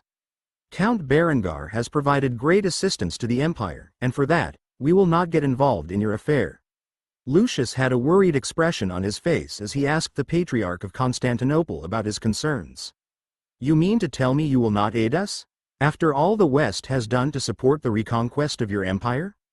Our knights still bleed for you in Egypt." However, Petrus merely chuckled at the Pope's response. "Funny, the last time I checked, one of your precious military orders went about slaughtering their way through Moscow, which was filled with the people of our denomination. Yet, the Pope did nothing to stop them. I will be frank with you, Lucius, we do not have military orders as you do, so the Orthodox Church cannot provide you military assistance. You would have to request it from the Emperor, and he is keen on establishing ties with Count Berengar, so your chances are slim." Lucius immediately felt his headache grow 3 times larger as he heard this news. He thought to himself for a few minutes as he once more rubbed his temples before coming up with an idea. "Well, can you at least release a statement referring to the German Reformation as heretics? Or possibly help us fund new military orders?" Petrus was blunt with his rejection, which further infuriated the new pope. "Can I? Yes. Will I? No. Such acts would only antagonize Berengar, who is at the head of the German Reformation, and I don't know about you but, frankly, I do not want such a man as my enemy, nor do I wish to incur the Emperor's wrath by souring relations between the two of them. You are on your own, Lucius. At most, I can pray for your success." Lucius could hardly believe his ears. He was hoping for some kind of support from the church in the East, yet they had so blatantly rejected him. Prayers? What good were prayers? He needed iron and flesh if he wanted to get rid of these heretics who had begun to infest Christendom. Since when had prayers won battles? After hearing Petrus's response, Lucius's expression soured, and he began to shift the topic to other concerns. "I see. Well, I hope you enjoy your stay in the Vatican for the time being. Make sure to bring my regards to the Emperor the next time you see him." Petrus nodded before responding, "I will do so." After these words were stated, the Patriarch of Constantinople left the building and proceeded onto some leisurely business. As for Pope Lucius, he had returned to his papal throne, where slumped into its comfort and placed his head into his hands before screaming intensely into them. Just why was it that nothing seemed to be going his way? Did God genuinely favor the German Reformation? These were the thoughts he considered as his mind slowly drifted into space. The Orthodox Church's rejection to aid the Catholic Church in any way as they attempted to deal with Berengar and his German Reformation would be a great point of contention between the West and Eastern churches. It would also unwittingly foster relations between Berengar and the Byzantine Empire. Chapter 204: The Fields of Vienna. Berengar was mounted on his trusty steed as he gazed off into the distance. In his field of view were the borders of Lower Austria and his final destination in this conflict. While Eckhard laid siege to every corner of Upper Austria currently occupied by the Bavarians, Berengar would march on Vienna with nearly 20,000 men. Berengar vowed that after he finally won this war, he would do 2 things immediately: develop a new weapon, and start building a great navy. Though Conrad might protest his every action, ultimately, as regent, he had the power to accomplish these things. Besides, Conrad would live another few years at best. As such, he greatly desired to finish this war and focus on consolidating his territorial gains as quickly as possible.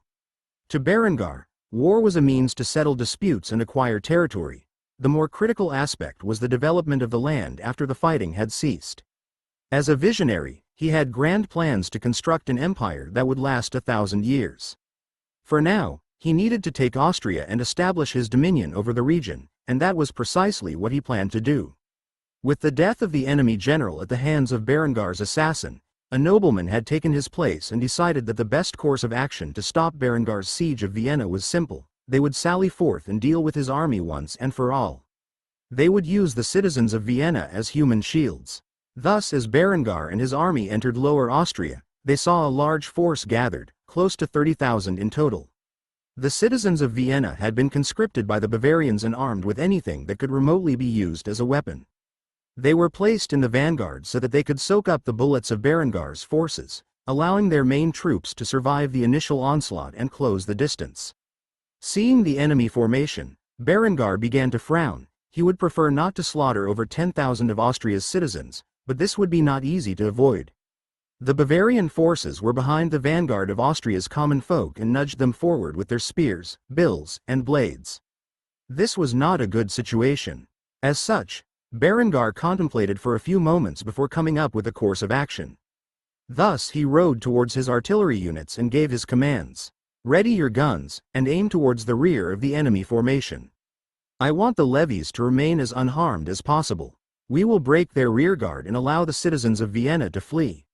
Hearing their lord and commander's orders, the artillery officers quickly set to the task of ordering the artillery regiment to unhitch their cannons and deploy them in position. They were raised to a specific elevation to act as howitzers where the shells would be fired into an arc and land at the rear of the Bavarian formation, sparing as many levies live as possible. This was a tactic they had yet to employ on the battlefield. Thus the Bavarians were not expecting such a thing. As such, Berengar left the artillery to their own devices and rode to the front of the infantry formation, where he began to shout his orders to the infantry. Try your best not to harm the levies. When the guns go off and batter the Bavarian ranks, allow the levies to disperse before firing upon the remaining Bavarian troops. Those are most likely the civilians of Vienna, and we should not harm our people if we can avoid it. God with us. The soldiers under Berengar's command all began to shout their infamous war cry in unison. God with us. God with us. God with us. Afterward, Berengar raised his sword and gave another command. Forward march. Under the thunder of cannon fire, the Tyrolean infantry began to march towards the enemy position. The Bavarians sneered as they figured Berengar had decided to eliminate the citizen levies at the front of the formation. However, when the shells fell from the sky and landed among their ranks, the Bavarian forces quickly began to panic. They were not expecting the shells to land behind their vanguard and devastate their ranks, completely disregarding the plan they had made. 280 shells were fired every minute into the Bavarian formations, and their order quickly began to collapse. Blood, steel, and bone flew in every direction as the Tyrolean artillery battered the infantry lines. Seeing that the Bavarians were in a state of panic, the citizens who were drafted into service of the Bavarians quickly began to flee the battlefield. Some were caught and stabbed by the men behind them, but most could escape the slaughter.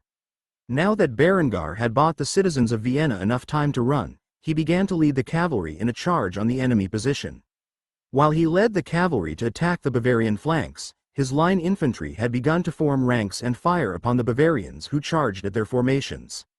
Seeing their plans had come to ruin, the Bavarian commander ordered a full-scale charge.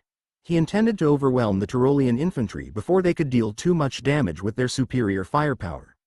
As such, the mini-ball projectiles fired out of the muzzles of their rifled muskets and into the ranks of the enemy, piercing through their breastplates and dropping them where they stood. Yet this did not stop the charge of the Bavarian men-at-arms.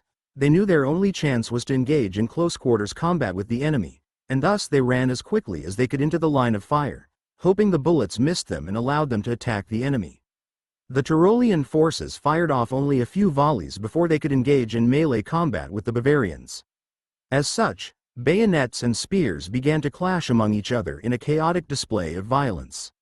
While this was ongoing, Berengar was riding his mighty steed quickly, leading a charge of cuirassiers, lancers, and hussars who had all prepared to clash with the flanks of the enemy formation.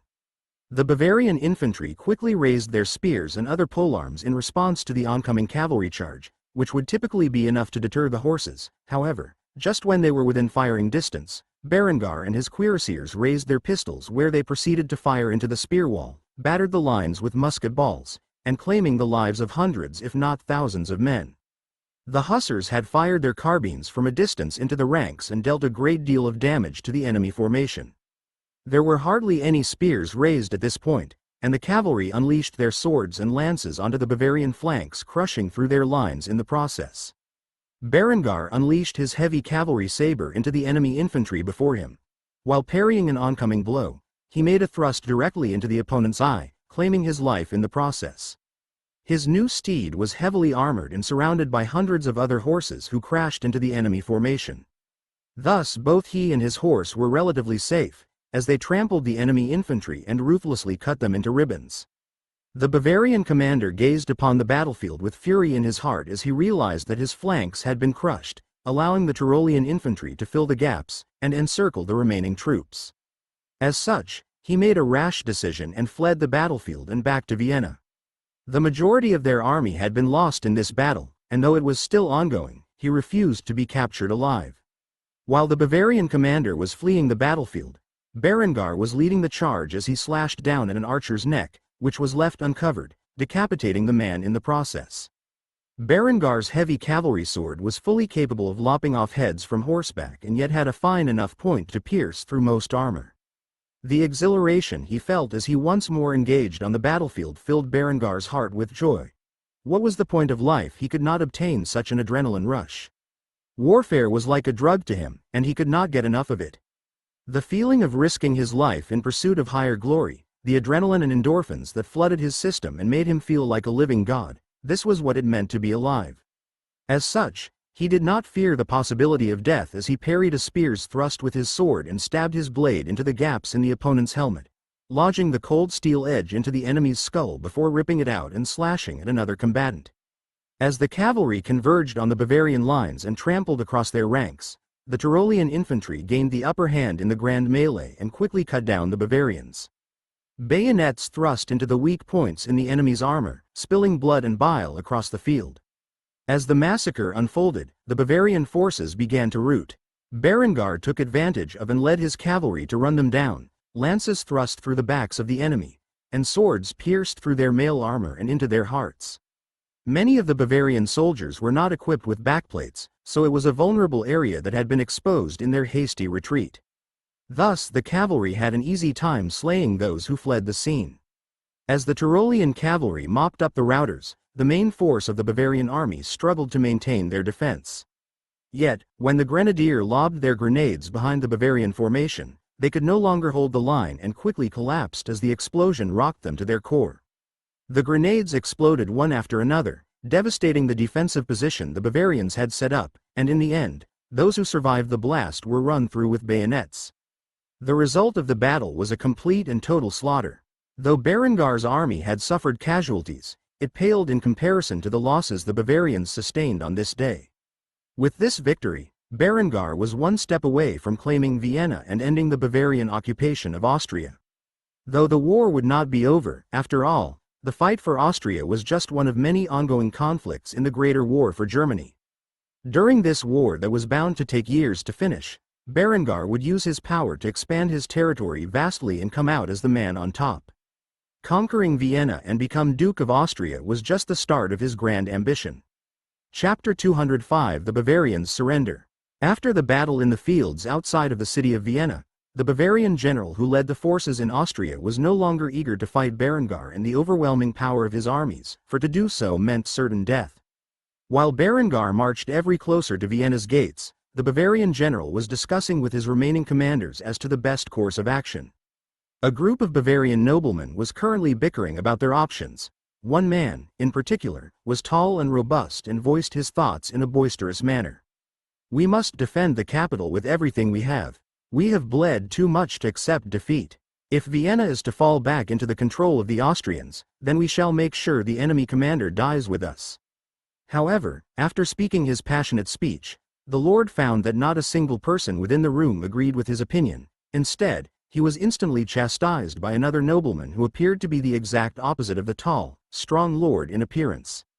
This feeble and meek viscount quickly retorted, "Have you gone mad? Our army is defeated. We have even pulled out all of our forces from the southern counties for this battle, and Berengar's ungodly weapons thoroughly smashed us. This is a war that cannot be won. I suggest we surrender. Berengar is known to show mercy to those who willingly submit to his will. It is the best course to escape with our lives." However, the other nobleman was fearful of the consequences of such actions and, as such, pointed out his concerns at the first opportunity. "Do you believe Duke Dietger will be merciful if we surrender Vienna and pull out all of our forces from Austrian lands? He will be outraged that we so thoroughly screwed up his conquest. Either way, we will face certain death. It is better to go out fighting." The two noblemen continued to bicker among themselves as the current general of all Bavarian forces within Austria listened to the opinions of his various commanders while entranced in deep thought. He did not know the best course of action, but the odds of survival were much higher by retreating. They had already lost far too many men to hold on to Austria, even if they successfully defended Vienna. Eventually, the debate reached the point where the two noblemen were about to clash with one another, and thus the Bavarian general spoke up about the decision he had made. Raise the white flag. When Berengar arrives in Vienna, I will negotiate safe passage for all Bavarians within Austrian lands, back to Bavaria. The war is lost, and I will take full responsibility for our surrender. Hearing that the general would accept the blame for their monumental loss, the other noblemen instantly sighed in relief. As such, they were much more amicable to the idea of retreating to Bavaria. With that said, the meeting was concluded, and the commanders set the task for the few defenders left in the city to raise the white flag. It took Berengar a few days to arrive at Vienna after his victory outside the city, mainly because he had to round up all of the equipment and bodies of his dead soldiers. Berengar would never leave such valuable technology to be scavenged and reverse engineered. As such, he spent the time to recover what was lost after every battle. More importantly, he regained his own soldiers' bodies so that they could be afforded a proper burial back in Tyrol. After arriving at the gates of Vienna, Berengar was quite shocked to see the white flag was raised. His overwhelming performance on the battlefield and his assassinations of the enemy commanders had frightened the Bavarians to the point of negotiating surrender. Of course, Berengar would never allow a white peace. He would force the Bavarian general to sign a heavily punitive peace agreement that would force severe stipulations upon the Bavarians for their crimes against the Austrian people. If Duke Dietger did not accept such terms that his general would sign, it would give Berengar yet another valid casus belli to invade Bavaria when he was ready to do so. Of course, it would be a few years before he could secure his reign in Austria and stabilize the situation. He was also expecting some papal backlash in the coming years in response to his rapid rise to power. Thus, he would not further expand his territory until all internal and external problems had been dealt with. Berengar quickly gave an order to Arnulf as he gazed upon the white flag flying brilliantly into the clear blue sky above the mighty city walls of Vienna. "Fetch me my white flag. We will force these Bavarians to pay an exorbitant price for their crimes in Austria. It is time for some aggressive negotiations." Arnulf quickly nodded and gave the order for the troops to fetch the white flag. After doing so, it was brought to Berengar, where he held it and rode out with his host, which consisted of himself, Arnulf, several of his commanders, and the necessary troops to secure his safety, all of which were battle-hardened grenadier. Seeing that Berengar and his host were riding out with a white flag, the gates of Vienna opened, and the Bavarian general rode out with his host, where they would meet the Tyrolean forces in the middle ground between Berengar's army and the city defenders. After reaching a middle ground, the two parties stuck their white flags into the ground and began negotiating the Bavarians' terms of surrender. The Bavarian general was the first to speak his mind upon seeing Berengar in the flesh. "I am Count Kuonrat von Roth. I assume you are the fabled Count Berengar von Kufstein?" Berengar smiled as he nodded his head before responding to the man's question. "A pleasure to make your acquaintance." Berengar's tone was overtly sarcastic, to the point where Kuonrat merely rolled his eyes upon hearing it and began to declare his intentions. "As Marshal of the Bavarian forces in Austria, I hereby declare my intent to surrender to you Count Berengar von Kufstein under the conditions that all Bavarian soldiers left in Austrian lands be allowed safe passage back to our homeland." Berengar's lips began to curl wickedly as he heard this, and he thus began his intense negotiation.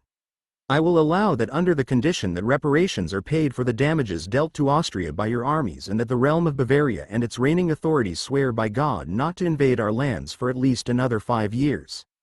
The general's face scrunched as he heard these terms. He did not have the authority to establish these concessions on his own fully. They would have to be brought to Duke Dietger to do so, but being aware of Berengar's personality, if he did not accept some concessions, then he and his men would not be allowed to return home alive. Thus, the most he could do was agree to these terms and hope the Duke Dietger honored them. As such, the man sighed heavily before addressing the point of reparations.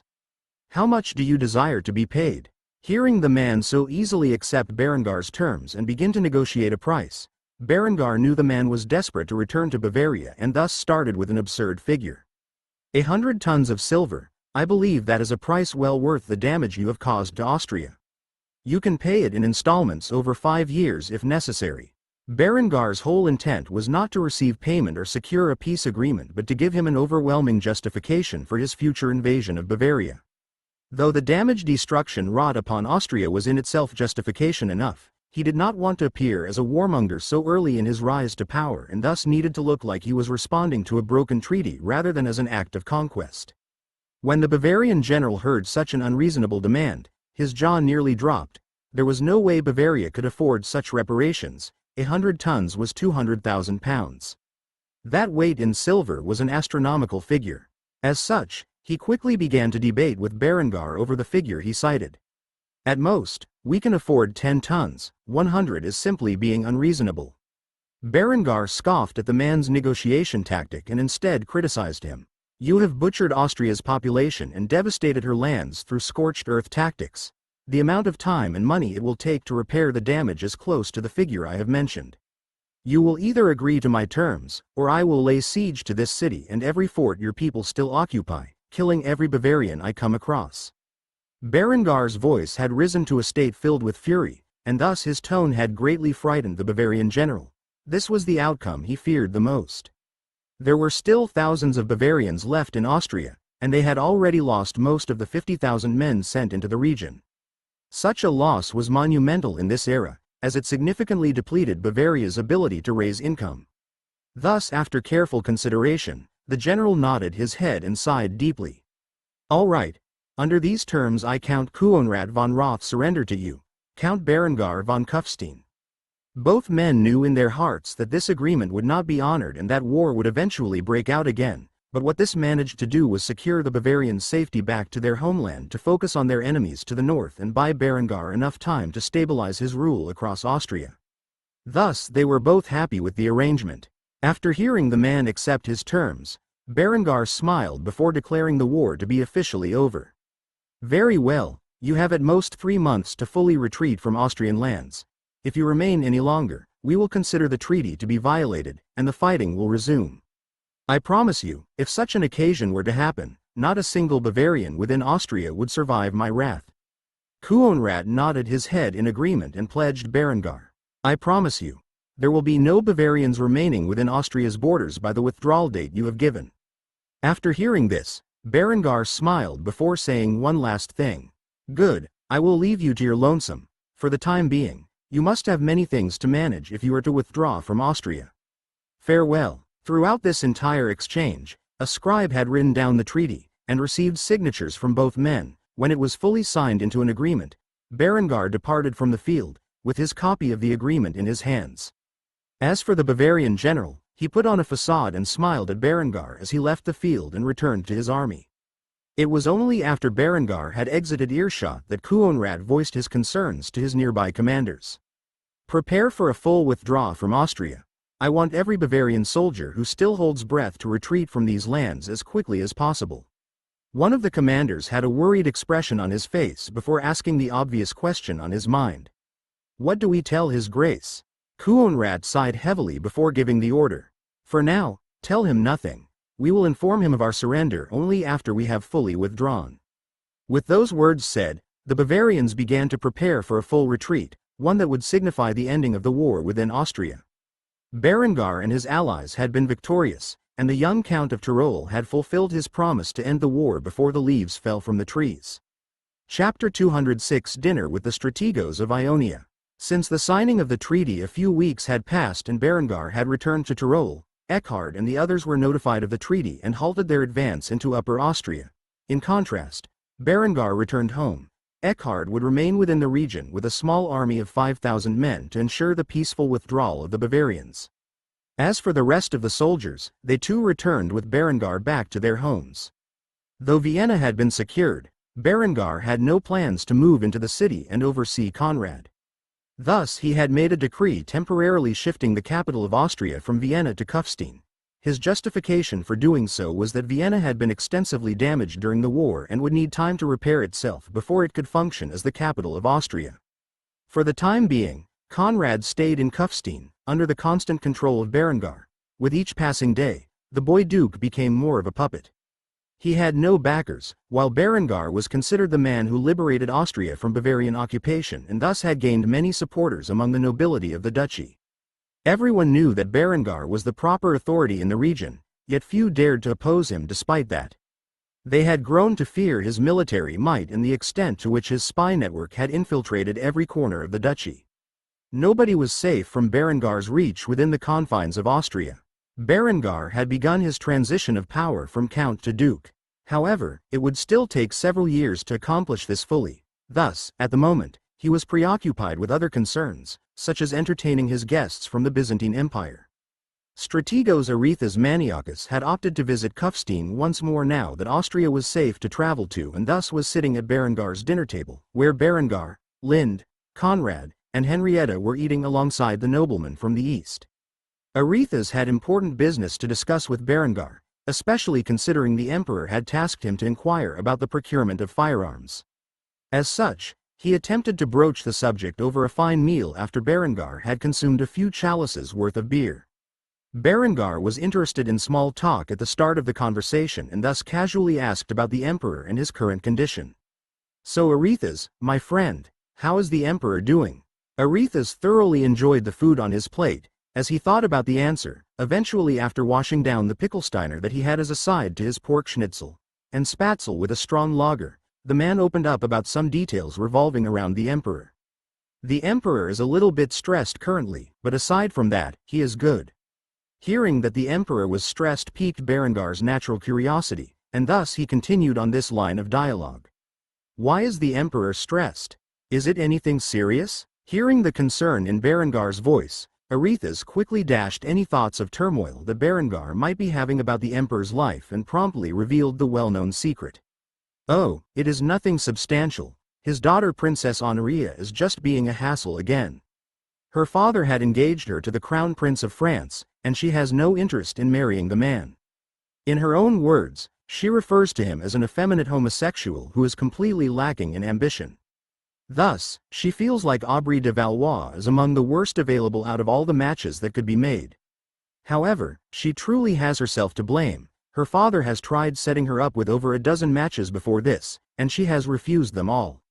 Hearing this, Berengar began to chuckle to himself. He made a snarky comment about the French prince as he did so. "Why am I not surprised?" Hearing this, Arethusa was confused and thus questioned Berengar's comment. "Why are you not surprised about what?" Feeling that he had caused a misunderstanding, Berengar decided to clarify himself after drinking from his skull chalice.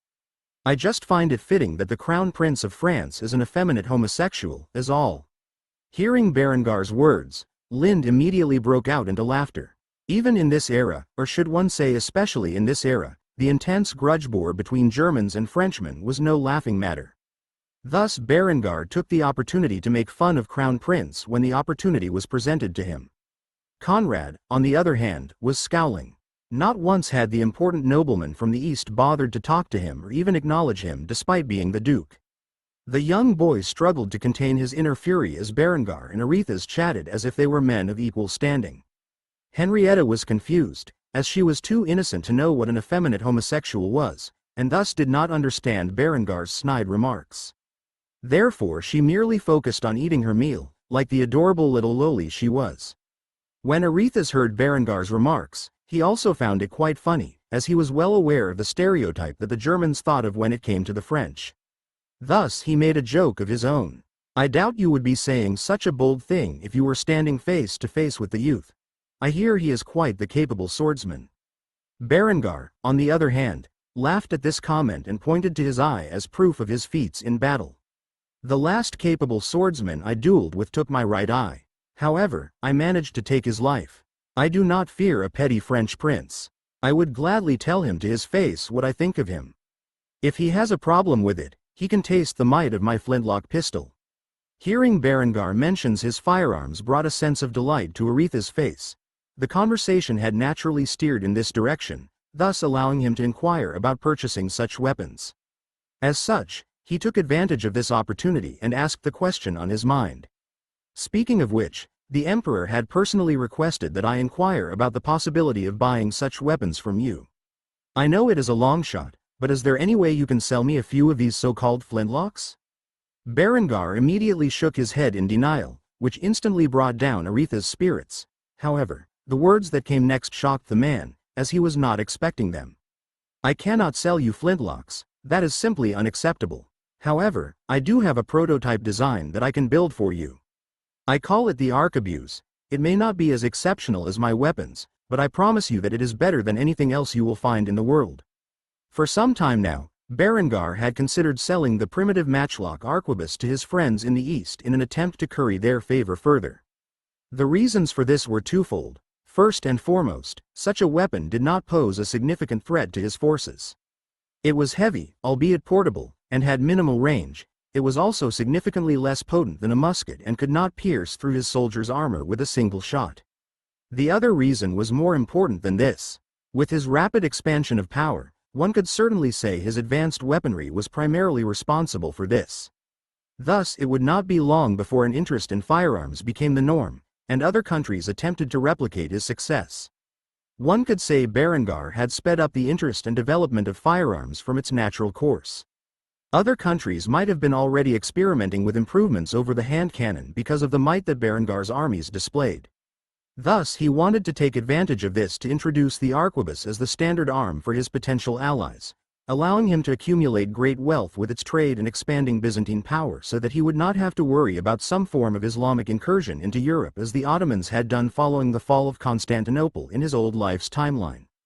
Hearing that Berengar was willing to sell the empire some form of advanced firearm, even if it was not as advanced as his own army's weapons, immediately piqued Aretha's interest, and thus he was more than happy to negotiate its purchase as he had been given the authority to do so by the emperor. However, when he was about to inquire about procuring such weapons, Conrad quickly interrupted by throwing a tantrum. "Absolutely not. I will never allow you to sell such dangerous weapons to other regions. What if the Byzantines turned on us with our weapons?"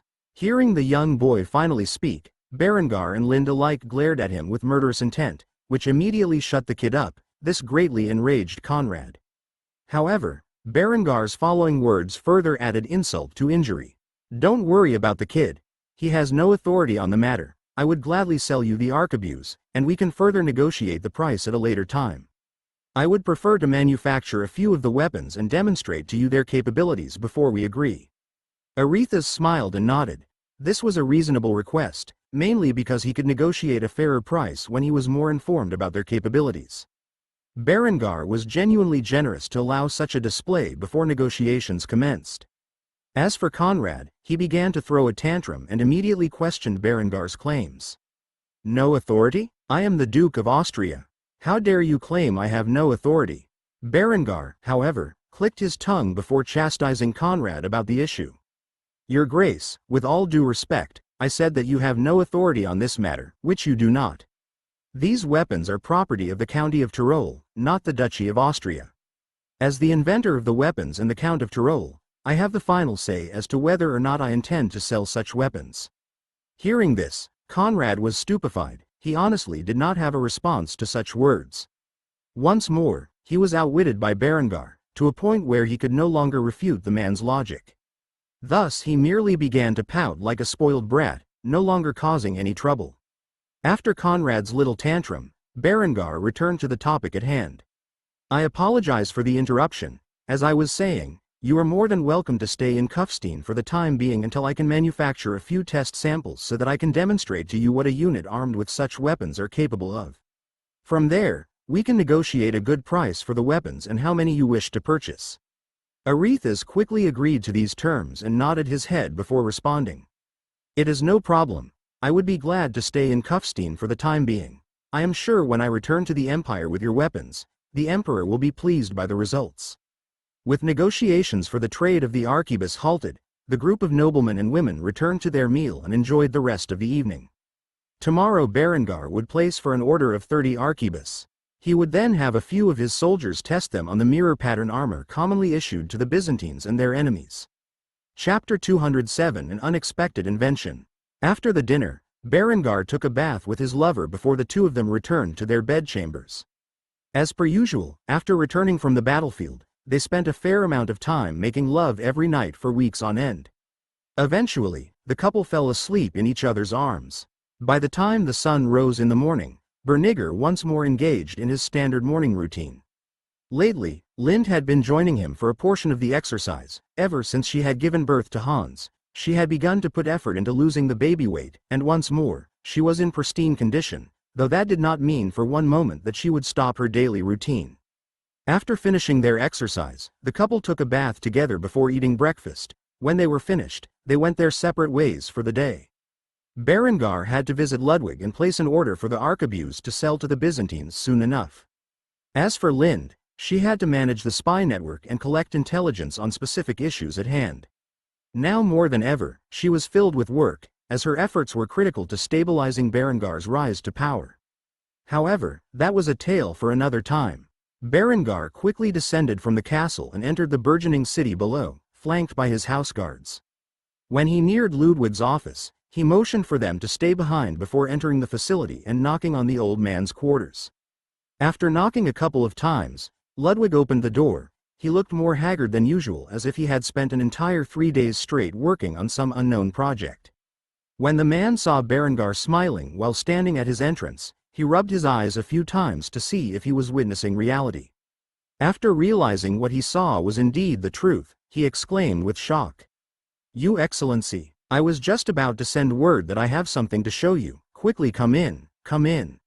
Seeing the excited look on Ludwig's weary face, Berengar could not help but be amused, and as such, he walked inside the office only to realize it was cluttered with scraps of paper that looked like blueprint designs. Thus his curiosity was instantly piqued.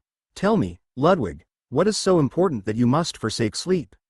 Ludwig was too excited to answer Berengar's question immediately, and thus he rummaged through a variety of blueprints on his desk before finding the right one. After grabbing a hold of it, he threw the other papers off the desk and spread the file across the surface so that Berengar could witness his newest creation. When Berengar gazed upon the blueprints, he was completely and utterly shocked. He knew exactly what this weapon was and was astounded that someone could design such a thing in this era. Ludwig had taken Berengar's concepts, and with further education and experimentation had designed a puckle gun by himself. The puckle gun was a weapon from Berengar's previous life. Only 2 were ever manufactured. However, for the time it was designed, it was practically a machine gun. It was a flintlock artillery piece that used a revolving cylinder that could carry 6 to 11 loaded shots and fired at a rate of 9 rounds per minute. One might not think that is a lot, but in an era where it took 30 seconds or more to reload a standard cannon and 20 seconds or more to reload a single musket, that was an enormous advantage. Most importantly, it could be loaded with a solid ball, or a form of canister shot that contained a total of 16 musket balls per round, allowing Berengar's armies to launch musket balls into infantry formations at a decent distance, with a much higher rate of fire than the traditional canister shot used in his cannons. Berengar was stunned that Ludwig could design such a marvel of weapons engineering and gazed upon the man with newfound respect. Seeing how Berengar was staring at him, Ludwig decided to explain his creation and how he came to invent it. "Your Excellency, while you were at war, I got dreadfully drunk and had a sudden bout of inspiration. After sobering up the next day, I thought about my idea and realized it was entirely feasible. My thought process is, what if I could design a cannon that functioned similarly to your revolving flintlocks? I call it the Schmidt gun after my family name. What do you think?" Berengar was at a loss for words. This weapon was something that should not exist in this timeline. Only someone like himself who had reincarnated into the world with future knowledge should be able to devise such an advanced piece of weaponry, and yet, Ludwig had invented it from scratch loosely based upon the principles of existing equipment that Berengar had developed. It was truly astounding. Berengar could not be more proud of the man he placed in charge of his industrial district and smiled fervently at Ludwig before clapping him on the shoulder. "Ludwig, my friend, you just earned a knighthood." Hearing Berengar's words, Ludwig was shocked. He knew with Berengar's political and military reforms that knights were quickly becoming a ceremonial position of lower nobility, but never in a million years did he think such a prestigious reward would fall into his hands. By now, Ludwig was extraordinarily wealthy as the head of Kufstein's industrial district, but he could not buy a noble title. In particular, Berengar intended to introduce the baronet rank for members of the common people who exceptionally served his state. Thus they were ranked higher than knights but below standard lords. Until now, Berengar had not found a commoner worthy of such a title, but with this game-changing invention by Ludwig, he would finally be able to introduce it to his noble hierarchy. Hearing such praise from his liege, tears began to swell in the old man's eyes as he thanked Berengar for the reward. "Your Excellency, thank you." Berengar merely shook his head and responded to Berengar's appreciation. "Do not thank me. You have earned it yourself. Your merit is second to none among the common population." After taking a few moments to collect himself, Ludwig finally realized that Berengar came here for a different reason, and thus he began to inquire about the details. "Your Excellency, why are you here?" It was only now that Berengar remembered his original intentions for arriving, and as such, he carefully placed Ludwig's blueprints into the man's hands before putting his own upon the desk. The design is much simpler than the flintlock and not as effective. However, I hope that this arquebus can be produced so that I can sell them to the Byzantine army. Seeing such a simplistic design on the table, Ludwig eagerly grinned before asking the thought on his mind. "How many do you need and when?" Berengar did not hesitate to declare his demand. "Preferably 30, and as soon as possible. I need to demonstrate their effectiveness to the Byzantine representative." Ludwig scratched his beard for a moment while thinking about how long it would take. Eventually, he answered Berengar's question with a toothy smile. "Give me a week. I need to set up a new production line for these arquebus as you call it. By then, we should be able to produce them regularly." Berengar smiled and nodded before returning to the blueprints Ludwig had made. "Set up a production line for the Schmidt guns as well. I want as many as you can field. These weapons will be a force to be reckoned with on the battlefield."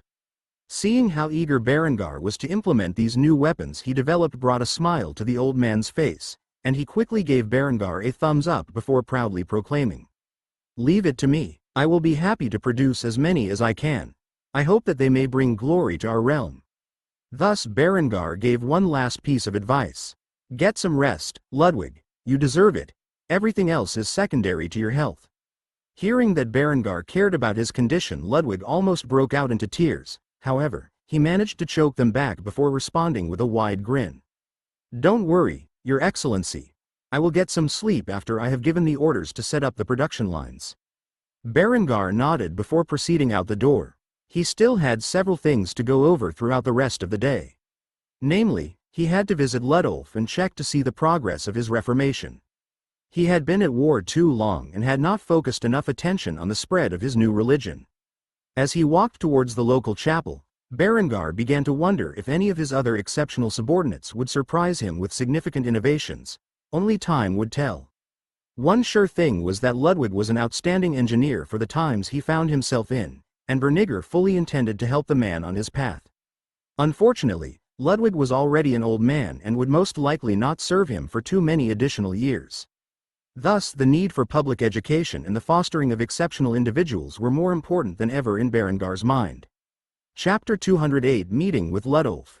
After meeting up with Ludwig and discussing the new designs, Berengar proceeded to the local chapel with his guards following behind. While the Grand Cathedral of Kufstein was under construction, the local chapel had been seized from the Catholic Church and was being used by Ludolf to preach the gospel and the words of Berengar's Reformation.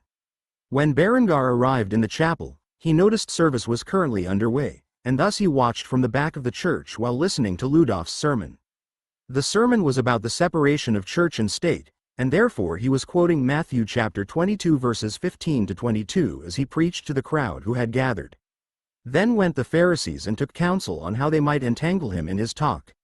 And they sent out unto him their disciples with the Herodians, saying, Master, we know that thou art true, and teachest the way of God in truth, neither carest thou for any man.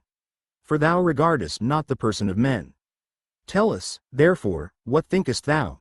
Is it lawful to give tribute unto Caesar, or not? But Jesus perceived their wickedness and said, Why tempt ye me, ye hypocrites? Show me the tribute money. And they brought unto him a penny. And he saith unto them, Whose is this image and superscription? They say unto him, Caesar's. Then saith he unto them, Render therefore unto Caesar the things which are Caesar's, and unto God the things that are God's. When they had heard these words, they marveled, and left him, and went their way.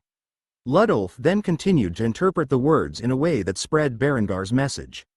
Thus, in Christ's own words, we are to obey the laws of the kingdoms of men while owing our souls to the Father in heaven.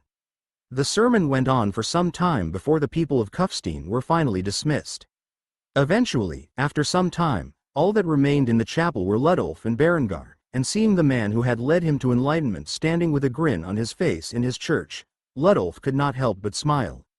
Berengar quickly walked over to the man and patted him on the back. "That was an excellent sermon, my friend. You are truly fit to lead our reformation."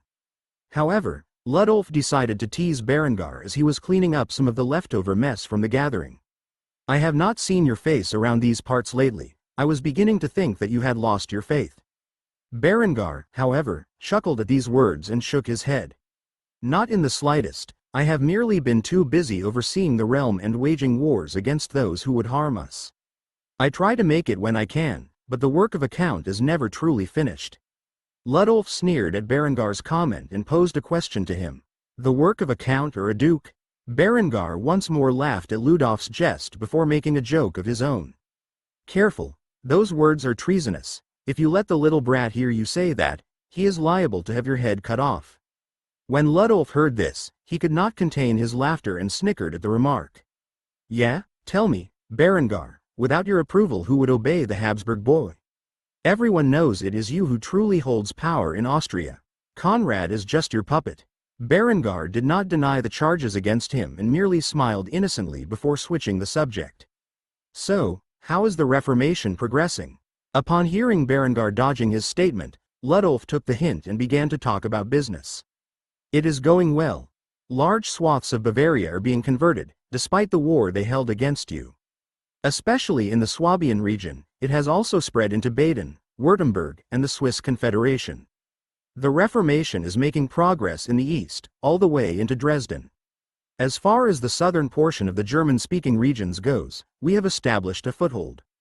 Berengar was delighted upon hearing this news and congratulated his friend. "That is good. Well done. This is all thanks to you and your efforts." However, Ludolf did not seem too happy, and Berengar immediately noticed that. Thus, he inquired about the details.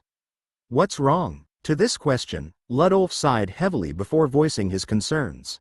"In the north, our people are being persecuted, the Catholics still hold a large control of public opinion, and our followers are burned at stake. It is truly maddening the lengths they will go to silence us." Though Berengar put on a solemn expression as if he were reflecting about such matters with a heavy heart. In reality, he was incredibly excited by this news. Such actions gave him a casus belli to march into the north after he had unified southern Germany in the coming years. The longer this persecution in the northern German-speaking regions persisted, the better his chances of having a just cause for declaring war on the north. Inadvertently, by persecuting the reformists in northern Germany, the Catholics had given Berengar a reason to invade when he was finally ready to do so. However, he could not very well admit this, and thus he pretended as if he was overwhelmed with grief. "Truly it is madness as you have proclaimed. The fact that the Catholics would murder those who interpret the word of God differently shows how corrupt they are. They do not care about salvation but maintaining control over the people." Berengar's words reached an accord with Ludolf, and he wholeheartedly agreed. Thus he nodded his head and spoke the words Berengar wanted to hear. "Promise me that when you become powerful enough, you will march on the north and liberate our brothers and sisters in Christ from the sinful corruption of the Catholic Church." Berengar put on a facade as if he was shocked about such a statement and pretended to be hesitant. "I don't know about this." However, Ludwig was adamant and thus shook Berengar slightly. "Berengar, promise me, you must save our people."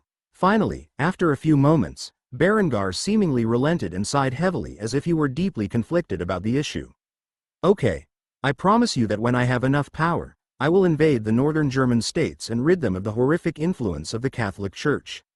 Seeing Berengar agree to Ludolf's plight, the priest smiled before patting Berengar on the back. "Do not fret, my friend. We are merely acting in the interest to protect our people from the wickedness of the Vatican. How could God scorn such a war?" Berengar finally smiled and nodded his head in approval of Ludolf's words. The man never ceased to disappoint him. Thus he decided to switch the topic to something else. "Do you require any additional funding? Just let me know how much you need, and I will gladly donate it to the church." Ludolf began to chuckle as he heard these words, and he began to chastise Berengar. "You are already building a great cathedral to rival that of the Notre Dame. How could I possibly ask for more money from your coffers?" However, Berengar shook his head after hearing this response and informed Ludolf of his opinion.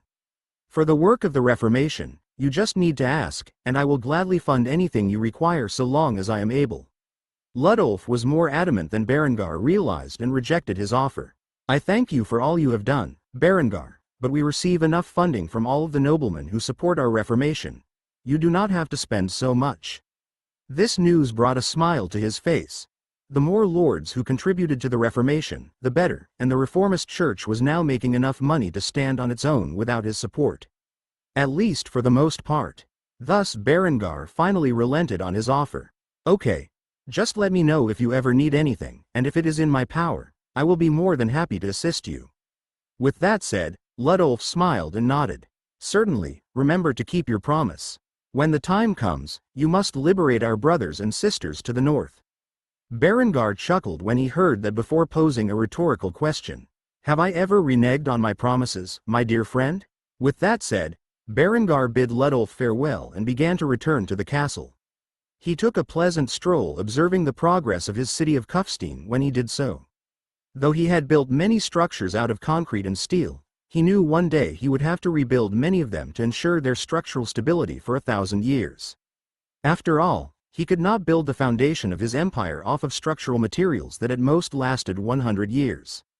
Concrete and steel were cheap to produce and quick to turn into structures.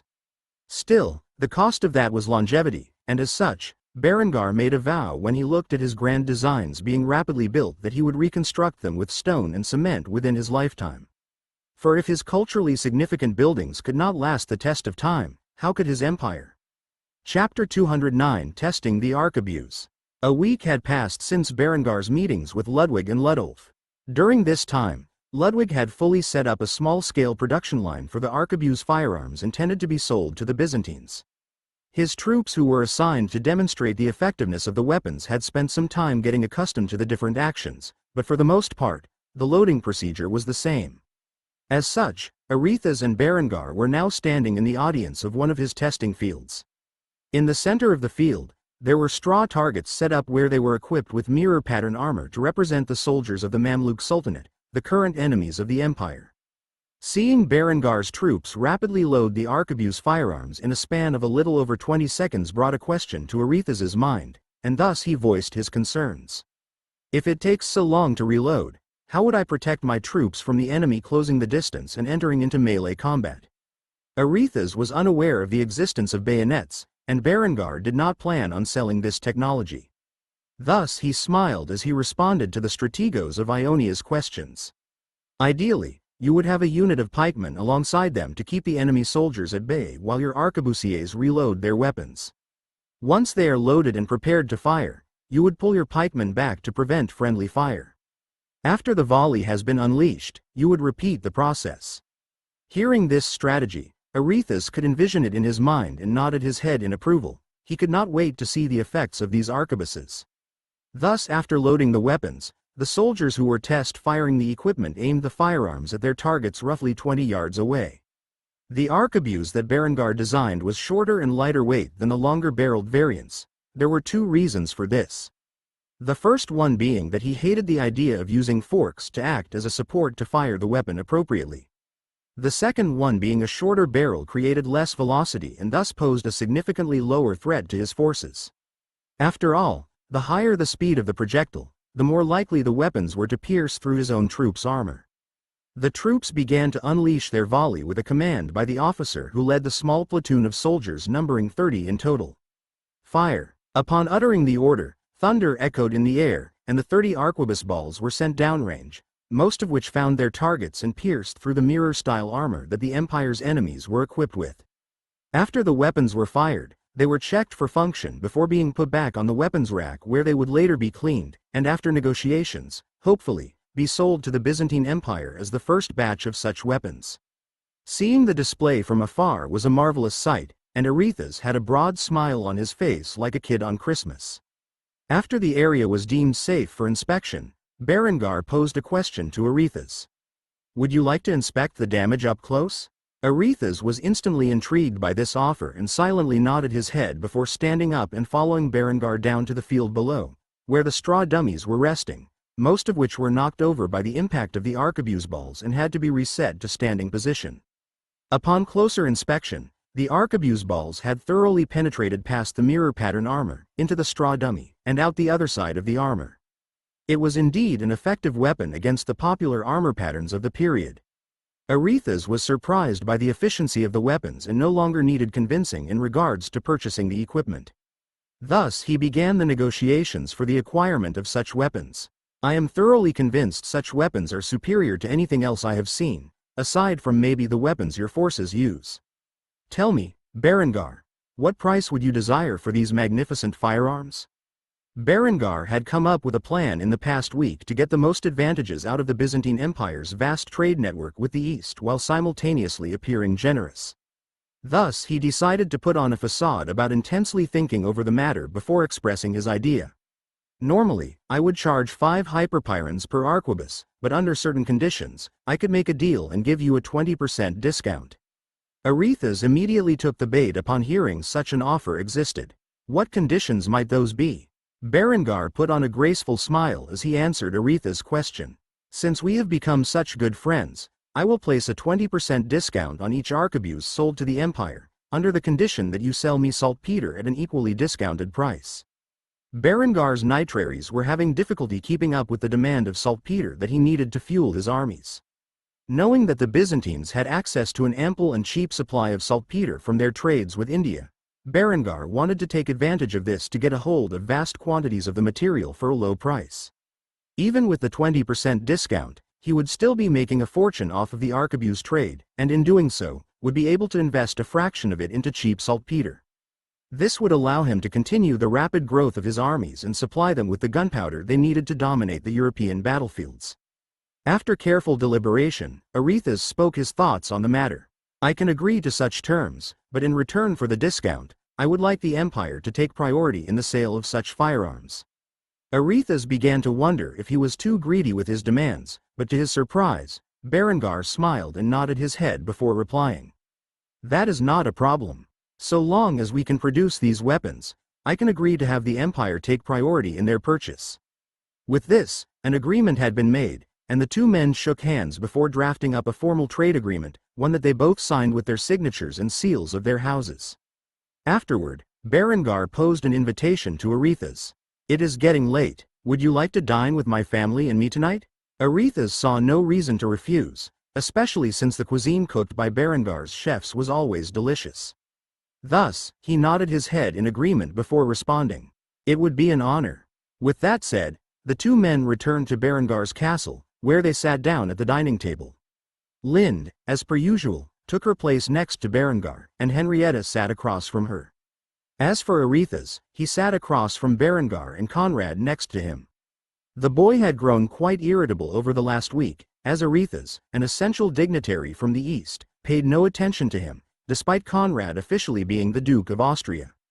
Thus he was visibly scowling while sitting at the table, an action that did not go unnoticed by the others sitting at the table. Berengar ignored the boy. Conrad was already being slowly poisoned and would finally croak within a few years without anyone being the wiser. Thus he just had to manage the kid's outbursts for the time being before he could seize the title of Duke for himself. Arethes also ignored the boy as he was well aware of who the real power in Austria was. Thus he decided to ask Berengar about his plans for the future. Despite the actual Duke of Austria sitting right next to him.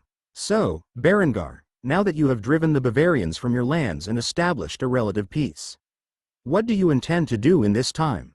Berengar drank the beer from his skull chalice before responding to the nobleman from the east. Despite being victorious, large swaths of Austria were negatively impacted by the invasion, entire villages massacred, fields destroyed, and livestock butchered. It will take a substantial effort to recover from such a Pyrrhic victory. I will spend the next few years stabilizing the region to the best of my ability and bringing vast fortune to my people. Seeing that Berengar had no immediate plans for future conquest, Arethes sighed in relief. At the rate Berengar's power was growing, one day he could potentially be a threat to the Empire, and it was better to foster a friendly relationship with the man than to make an enemy out of him. Such an approach would undoubtedly take time. As such, Arethes drank from his chalice before asking another question on his mind. I hear you are trying to implement many economic, military, and agricultural reforms. Do you not fear an uprising by the nobility of Austria? Or greater yet, a grand coalition of your neighbors? However, Berengar's answer greatly surpassed his imaginations. Berengar had a calm, maybe even cruel smile on his face as he drank from his skull chalice. After wiping his mouth with his napkin, he responded as if it was the most obvious answer in the world.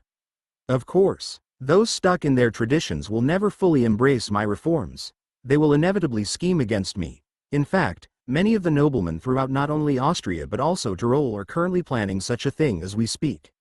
Yet, I do not fear rebellion. Instead, I welcome it, for a great purge is needed to usher in the new era, and when my enemies finally bare their fangs I will be well prepared for it. Arethusa and Conrad alike were shocked by this answer. Berengar was fully expecting a rebellion, or possibly two, and he was already preparing for such an eventuality. The man clearly had foresight, but what was even more frightening was that he had stated he welcomed the rebellion so that he would be able to purge the malcontents in his society. After hearing such a bold statement, Arethusa felt like he should not question the mind of a tyrant and quickly got back to eating his food. Conrad, on the other hand, looked as pale as a ghost, as if he finally realized he had appointed a monster as his regent, one that he had no power to stop. As for Lind and Henrietta, they were merely enjoying their meal, as if Berengar's words were the most natural thing in the world. They were well accustomed to his proclamations of his grand ambitions and the cruelty he would go through to achieve them. Thus the dinner went on in awkward silence for some time before finally coming to an end. Arethusa would soon return to the empire with the first batch of arquebus firearms, and Berengar would greatly profit from it. As for the future, it was in the hands of God, if one believed in such a thing, that is. Chapter 210, Introducing New Military Innovations. Another few weeks had passed, and Arethusa had long since left to return to his home in Ionia. Of course, he would first report to the emperor about his visit and his success in acquiring firearms. Yet that was a story for another time. At the moment, Berengar was in the testing facility once more, where he was observing the introduction of two new key pieces of equipment. Ones that would drastically change the results of the battlefield once again. Since Ludwig had designed the Schmidt gun, which greatly resembled the Puckle gun from his previous life, he had spent a great deal of time and effort bringing it to reality. At the moment, 3 of such weapons were lined up in the testing field, with multiple cylinders loaded with either solid ball or shot. The Schmidt guns were mounted on carriages that could be dragged by horses, much like a standard artillery piece, thus allowing for excellent mobility of the weapons on the battlefield. This immediately caught the eyes of the artillery officers present, who by now had all engaged in battle at some point. Soon these weapons would be demonstrating their capabilities to Berengar and many of his artillery officers who had gathered. Berengar was about to hold a speech, and Ludwig was standing next to him. This speech would do two things. It would introduce Ludwig as the inventor of the Schmidt gun and establish him as a new rank of landless nobility. Thus the charismatic young count spoke with a great deal of passion for the man in front of him, who was also a great friend. I have gathered you all here today to witness the birth of a mighty weapon, one that would not exist without the brilliant mind of this man standing before you. Most of you should be aware of his identity. He is Ludwig Schmidt. Without his efforts, none of you would be equipped with the weapons you use in the field. He is the director of Kufstein's industrial sector, and now he has invented a weapon that will change the course of the battlefield. What you see before you is known as the Schmidt gun, named in honor of its creator. It is a revolving artillery piece with the ability to fire 9 rounds per minute.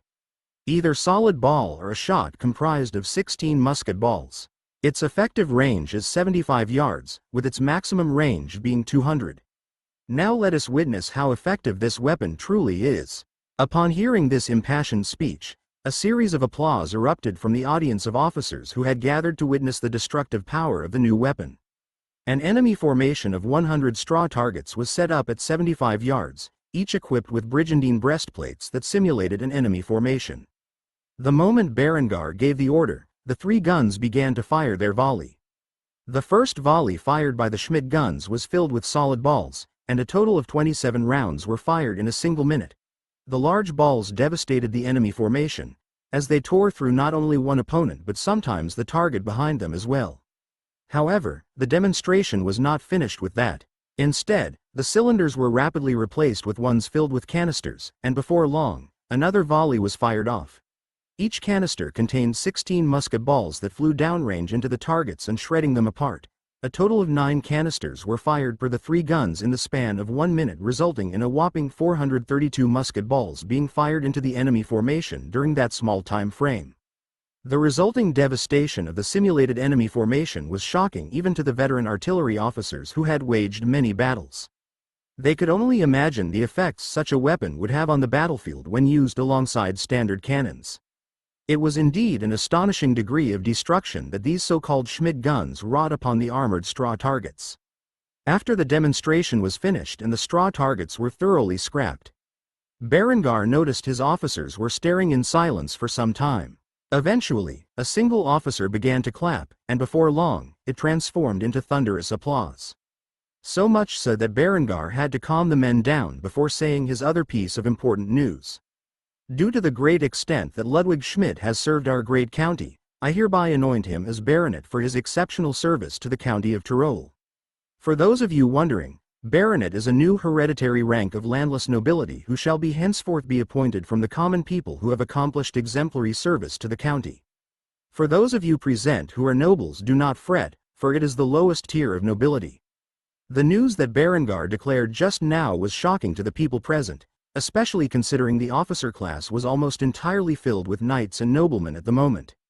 Thus they were conflicted over the matter. However, Berengar did state that they were landless nobility, and at the bottom of the hierarchy, therefore such a thing was somewhat acceptable to the old nobility. Despite their concerns over the issue, they still applauded Ludwig on his promotion, and the old man shared his usual toothy grin in response. He was now a member of the nobility, even if he was at the bottom of the hierarchy. However, Berengar did not stop the presentation here. He had another critical invention to add to his military, one that Ludwig had helped produce. It was a relatively simple design and thus could be employed in mass numbers. However, this presentation was meant for the infantry officers, and thus he dismissed the artillery officers before approaching the other test field where his infantry officers had already gathered.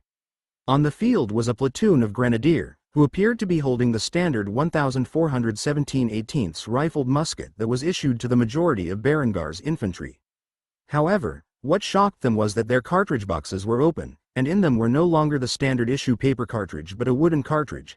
This invention was based upon the Japanese Hyago from Berengar's previous life and essentially sped up the reloading process. Thus Berengar boldly declared its effects to the infantry officers who were gathered and observing the strange new devices. This is the quick loading tube. It will replace the use of paper cartridges in our service. It is made of wood and contains a mini ball projectile and the gunpowder inside of it. This device allows the gunpowder and projectile to be loaded in a single motion, thus allowing a far quicker reload speed. Instead of firing 2 rounds in a minute, your soldiers will be firing 5. The grenadier present had spent the last few weeks getting accustomed to the device and by now were exceptionally proficient in its use. As such, they rapidly reloaded their first shot. In doing so, they placed the wooded tube to the bore of the rifled musket and then jammed its ramrod inside of it. With this act, the gunpowder and bullet were filled into the musket in a single motion. After doing so, they quickly cocked their rifles, aimed at the target's downrange, and fired. Within seconds the platoon of grenadier reloaded their muskets and fired again. This rate of fire peaked at 5 rounds in a single minute, thus thoroughly shredding the enemy formation in front of them at 100 yards. The infantry officers who were gathered for this demonstration were just as shocked at its display as the artillery officers were for the Schmidt gun. This small wooden tubular device would change the way they waged war. It would make Berengar's armies far more lethal than the enemy forces, even if the enemy got their hands on some primitive firearms. Thus a roar of applause echoed throughout the testing field as the infantry officers clapped to their heart's content. They would now be able to fire many more projectiles downrange at the enemy forces before having to engage in melee combat. Such a device was genuinely revolutionary. Berengar himself was impressed with the speed and efficiency that his grenadier utilized such devices with. If his entire army could be trained to be so efficient in their use, nobody in this world would be able to challenge him on land. Thus he too applauded the soldiers who had been used in the demonstration. Berengar could see the rise of his future Grand Army with the new military inventions. All he needed now was a matching Grand Navy, something he planned to begin construction on shortly.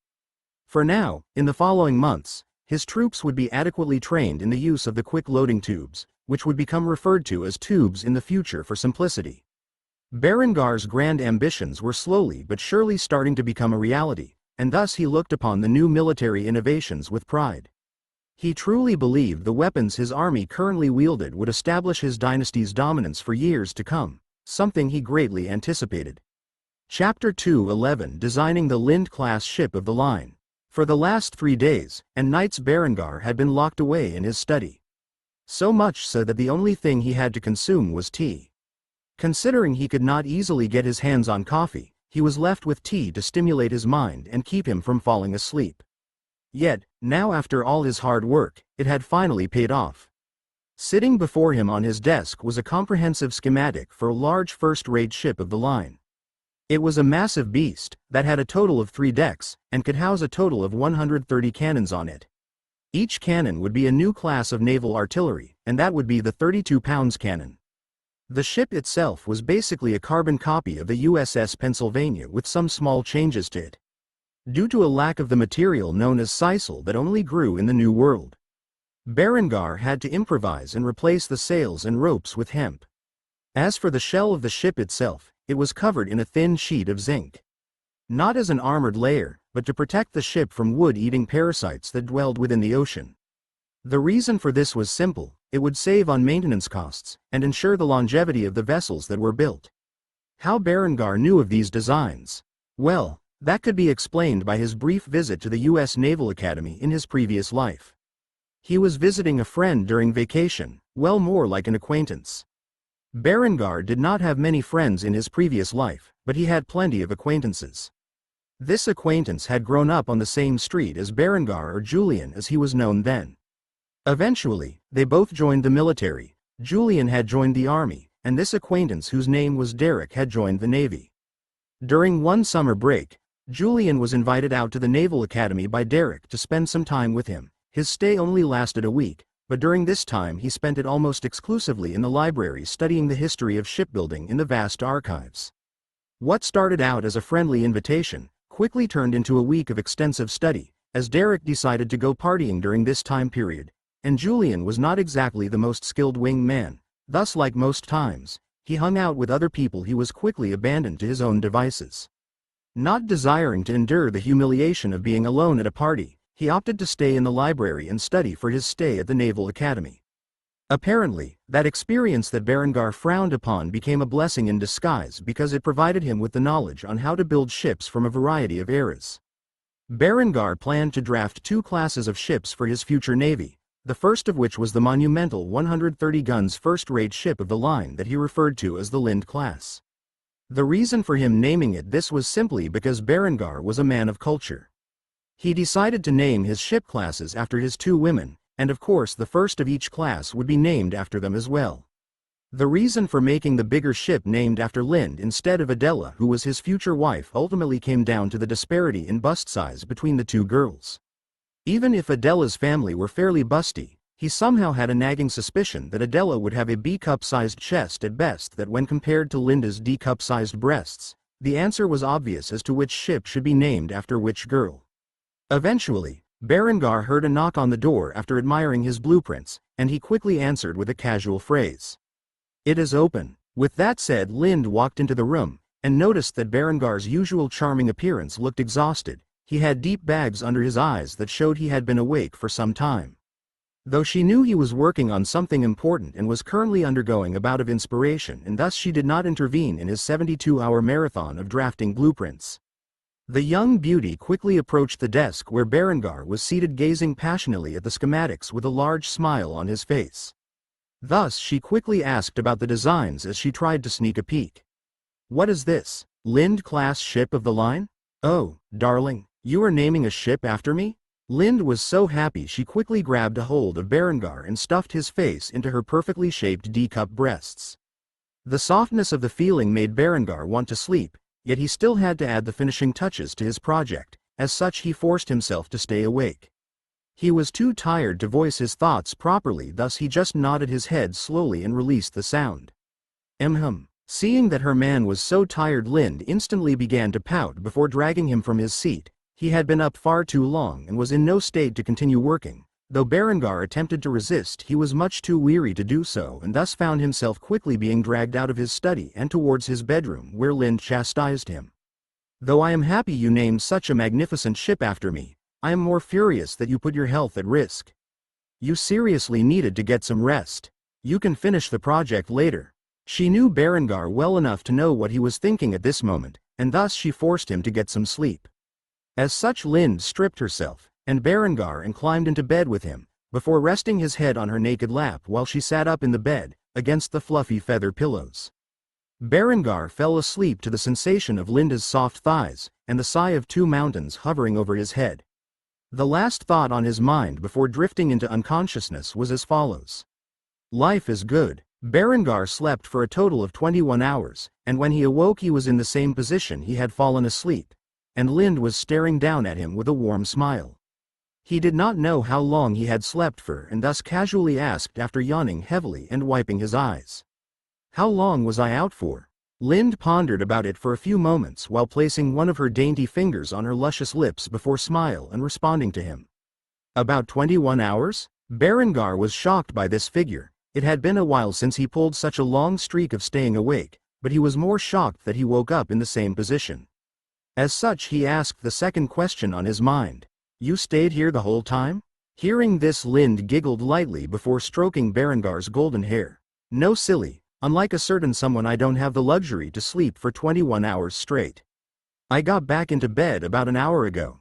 Hearing this, Berengar smiled before nuzzling his head against Linda's thighs. The soft sensation was far better than Adela's slender legs, though he would never say that to Adela's face. Seeing that Berengar was about to fall back to sleep, Lind decided to reveal some important news to garner his attention. "By the way, did you request a shipbuilder from Venice? He arrived something like 12 hours ago, saying that the Count of Tyrol requested his presence. I told him you were sleeping and to wait, but he is growing rather impatient." Hearing this, Berengar's eyes immediately snapped open and he began to groan. "Ugh, fine, I will get up." With that said, he slowly rose from Linda's lap and got out of bed, where Lind helped him get dressed. After doing so, she put on her own attire. Now that the two were fully upright for the day, Berengar walked into his great hall where the shipbuilder known as Evio Otsoparty was waiting rather impatiently for his arrival. The man was striding around the room with a scowl on his face, and when he noticed Berengar's arrival he instantly began to shout at him.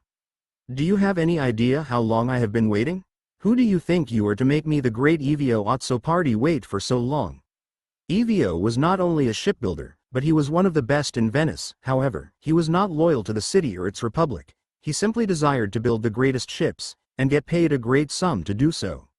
Berengar had enticed the man by claiming he had designed a new vessel, one that was greater than anything the Venetian Republic had at its disposal, and offered a great deal of gold for the man to come work for him, and build his fleet in the Adriatic Sea. Seeing the man so visibly upset, Berengar put on a graceful facade and apologized profusely to the man. "My sincerest apologies for delaying our visit for so long. I had spent a total of 3 days and 3 nights ensuring that the schematics to the ship were perfect, and as such, when I finally got some rest, I slept for a long time. You must be weary from your travels. Come join me at my dining table and we will discuss the details of our cooperation." Hearing that he was going to get a free meal out of this debacle greatly lessened Evio's wrath, and thus he accepted Berengar's invitation. It would be nice to see what kind of cuisine the man from a backward region like Tyrol could offer him. Thus the two left the great hall and headed towards the dining room, where they would have a long discussion about the possibility of building a grand navy for Berengar in the coming years. Chapter 212, Meeting with the Shipbuilder. The two men entered the dining hall of Berengar's castle, where they quickly sat down for breakfast.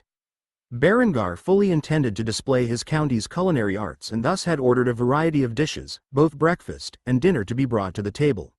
Since Evio was an Italian, Berniger knew he most likely wanted wine, so he brought forth a fortified wine that he had developed. It used the local wine production as a basis and added distilled liquor to it.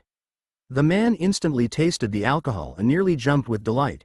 It was intense but had excellent flavor and was unlike any wine he had encountered before. Evio immediately asked about the wine. "What is this? I have never had such a wine before." Berengar chuckled lightly before briefly explaining the origin of the wine. I don't have a name for it yet, but it is a specialty we make in southern Tyrol.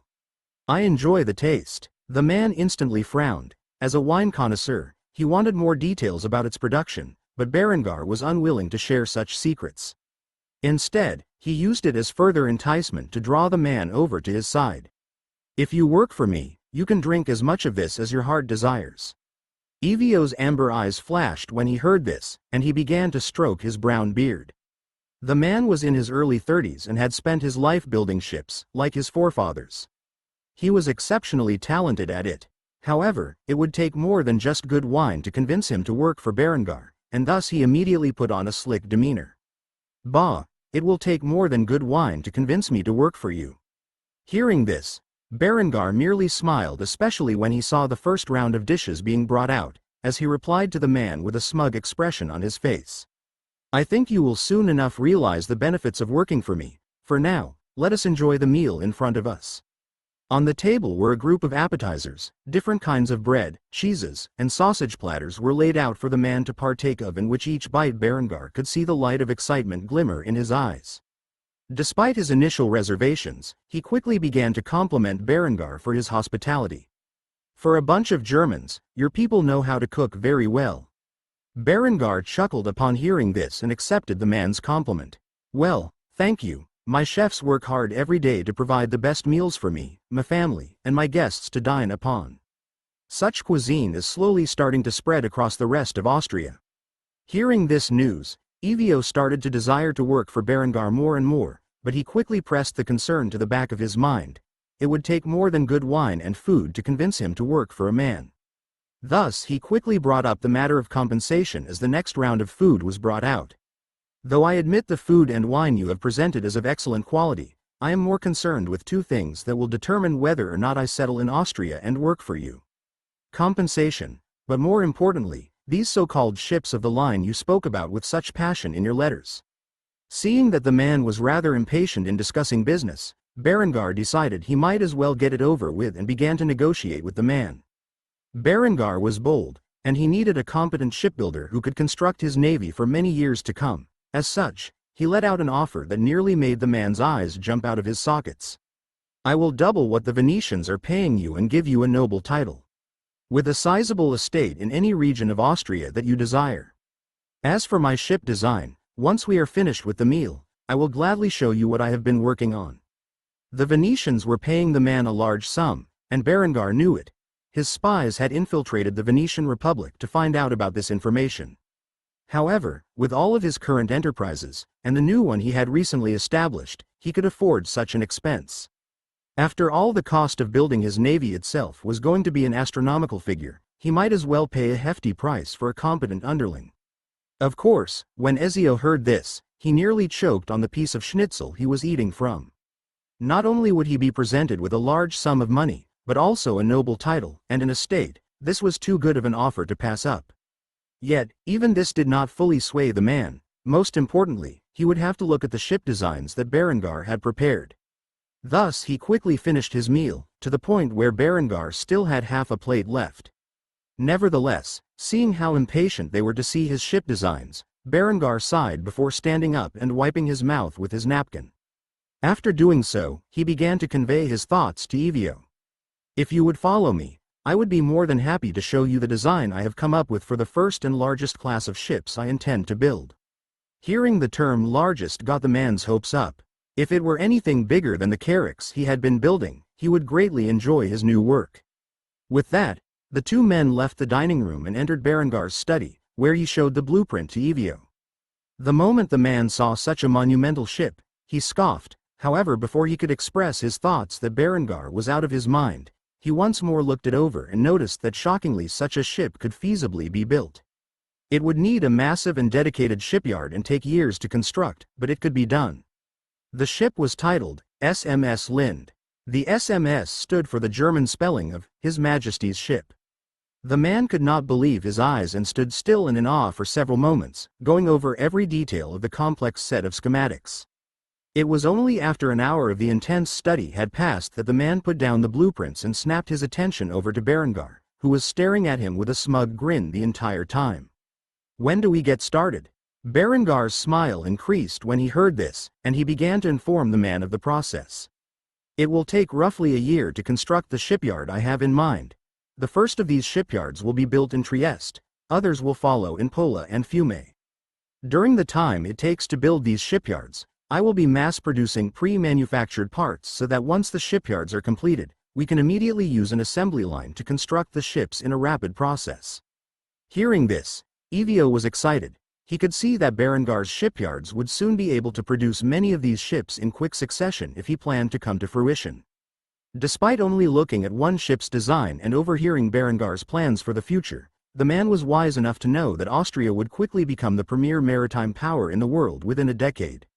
The idea that he would be the one to usher in such a sudden change to the world's power structure brought tingles to the man's spine. He was excited just thinking about it. He quickly reached out his hand and said to Berengar with a joyful expression on his face, "I look forward to it. I will move to Trieste as soon as I am able and help oversee the construction of the shipyards. Rest assured, your vision for a grand Austrian navy will become a reality in just a few years."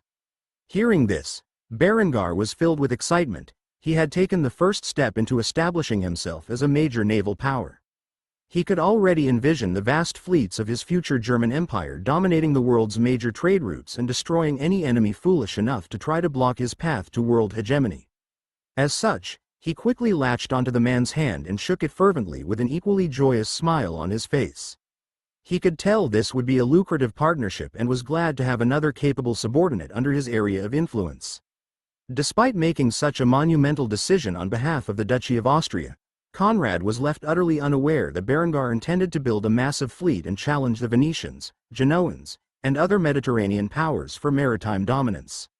If the boy had known, he would have thrown a tantrum, believing Berengar to be foolish, for how could they possibly construct a powerful enough navy in such a short period to counter the principal naval powers of the world? Luckily for Berengar, he was smart enough to keep the young duke out of the loop. As Regent of Austria, he had full authority to enact these laws while Conrad remained a child. Luckily for Austria, Conrad had no authority, or else the boy would undoubtedly lead them to ruin.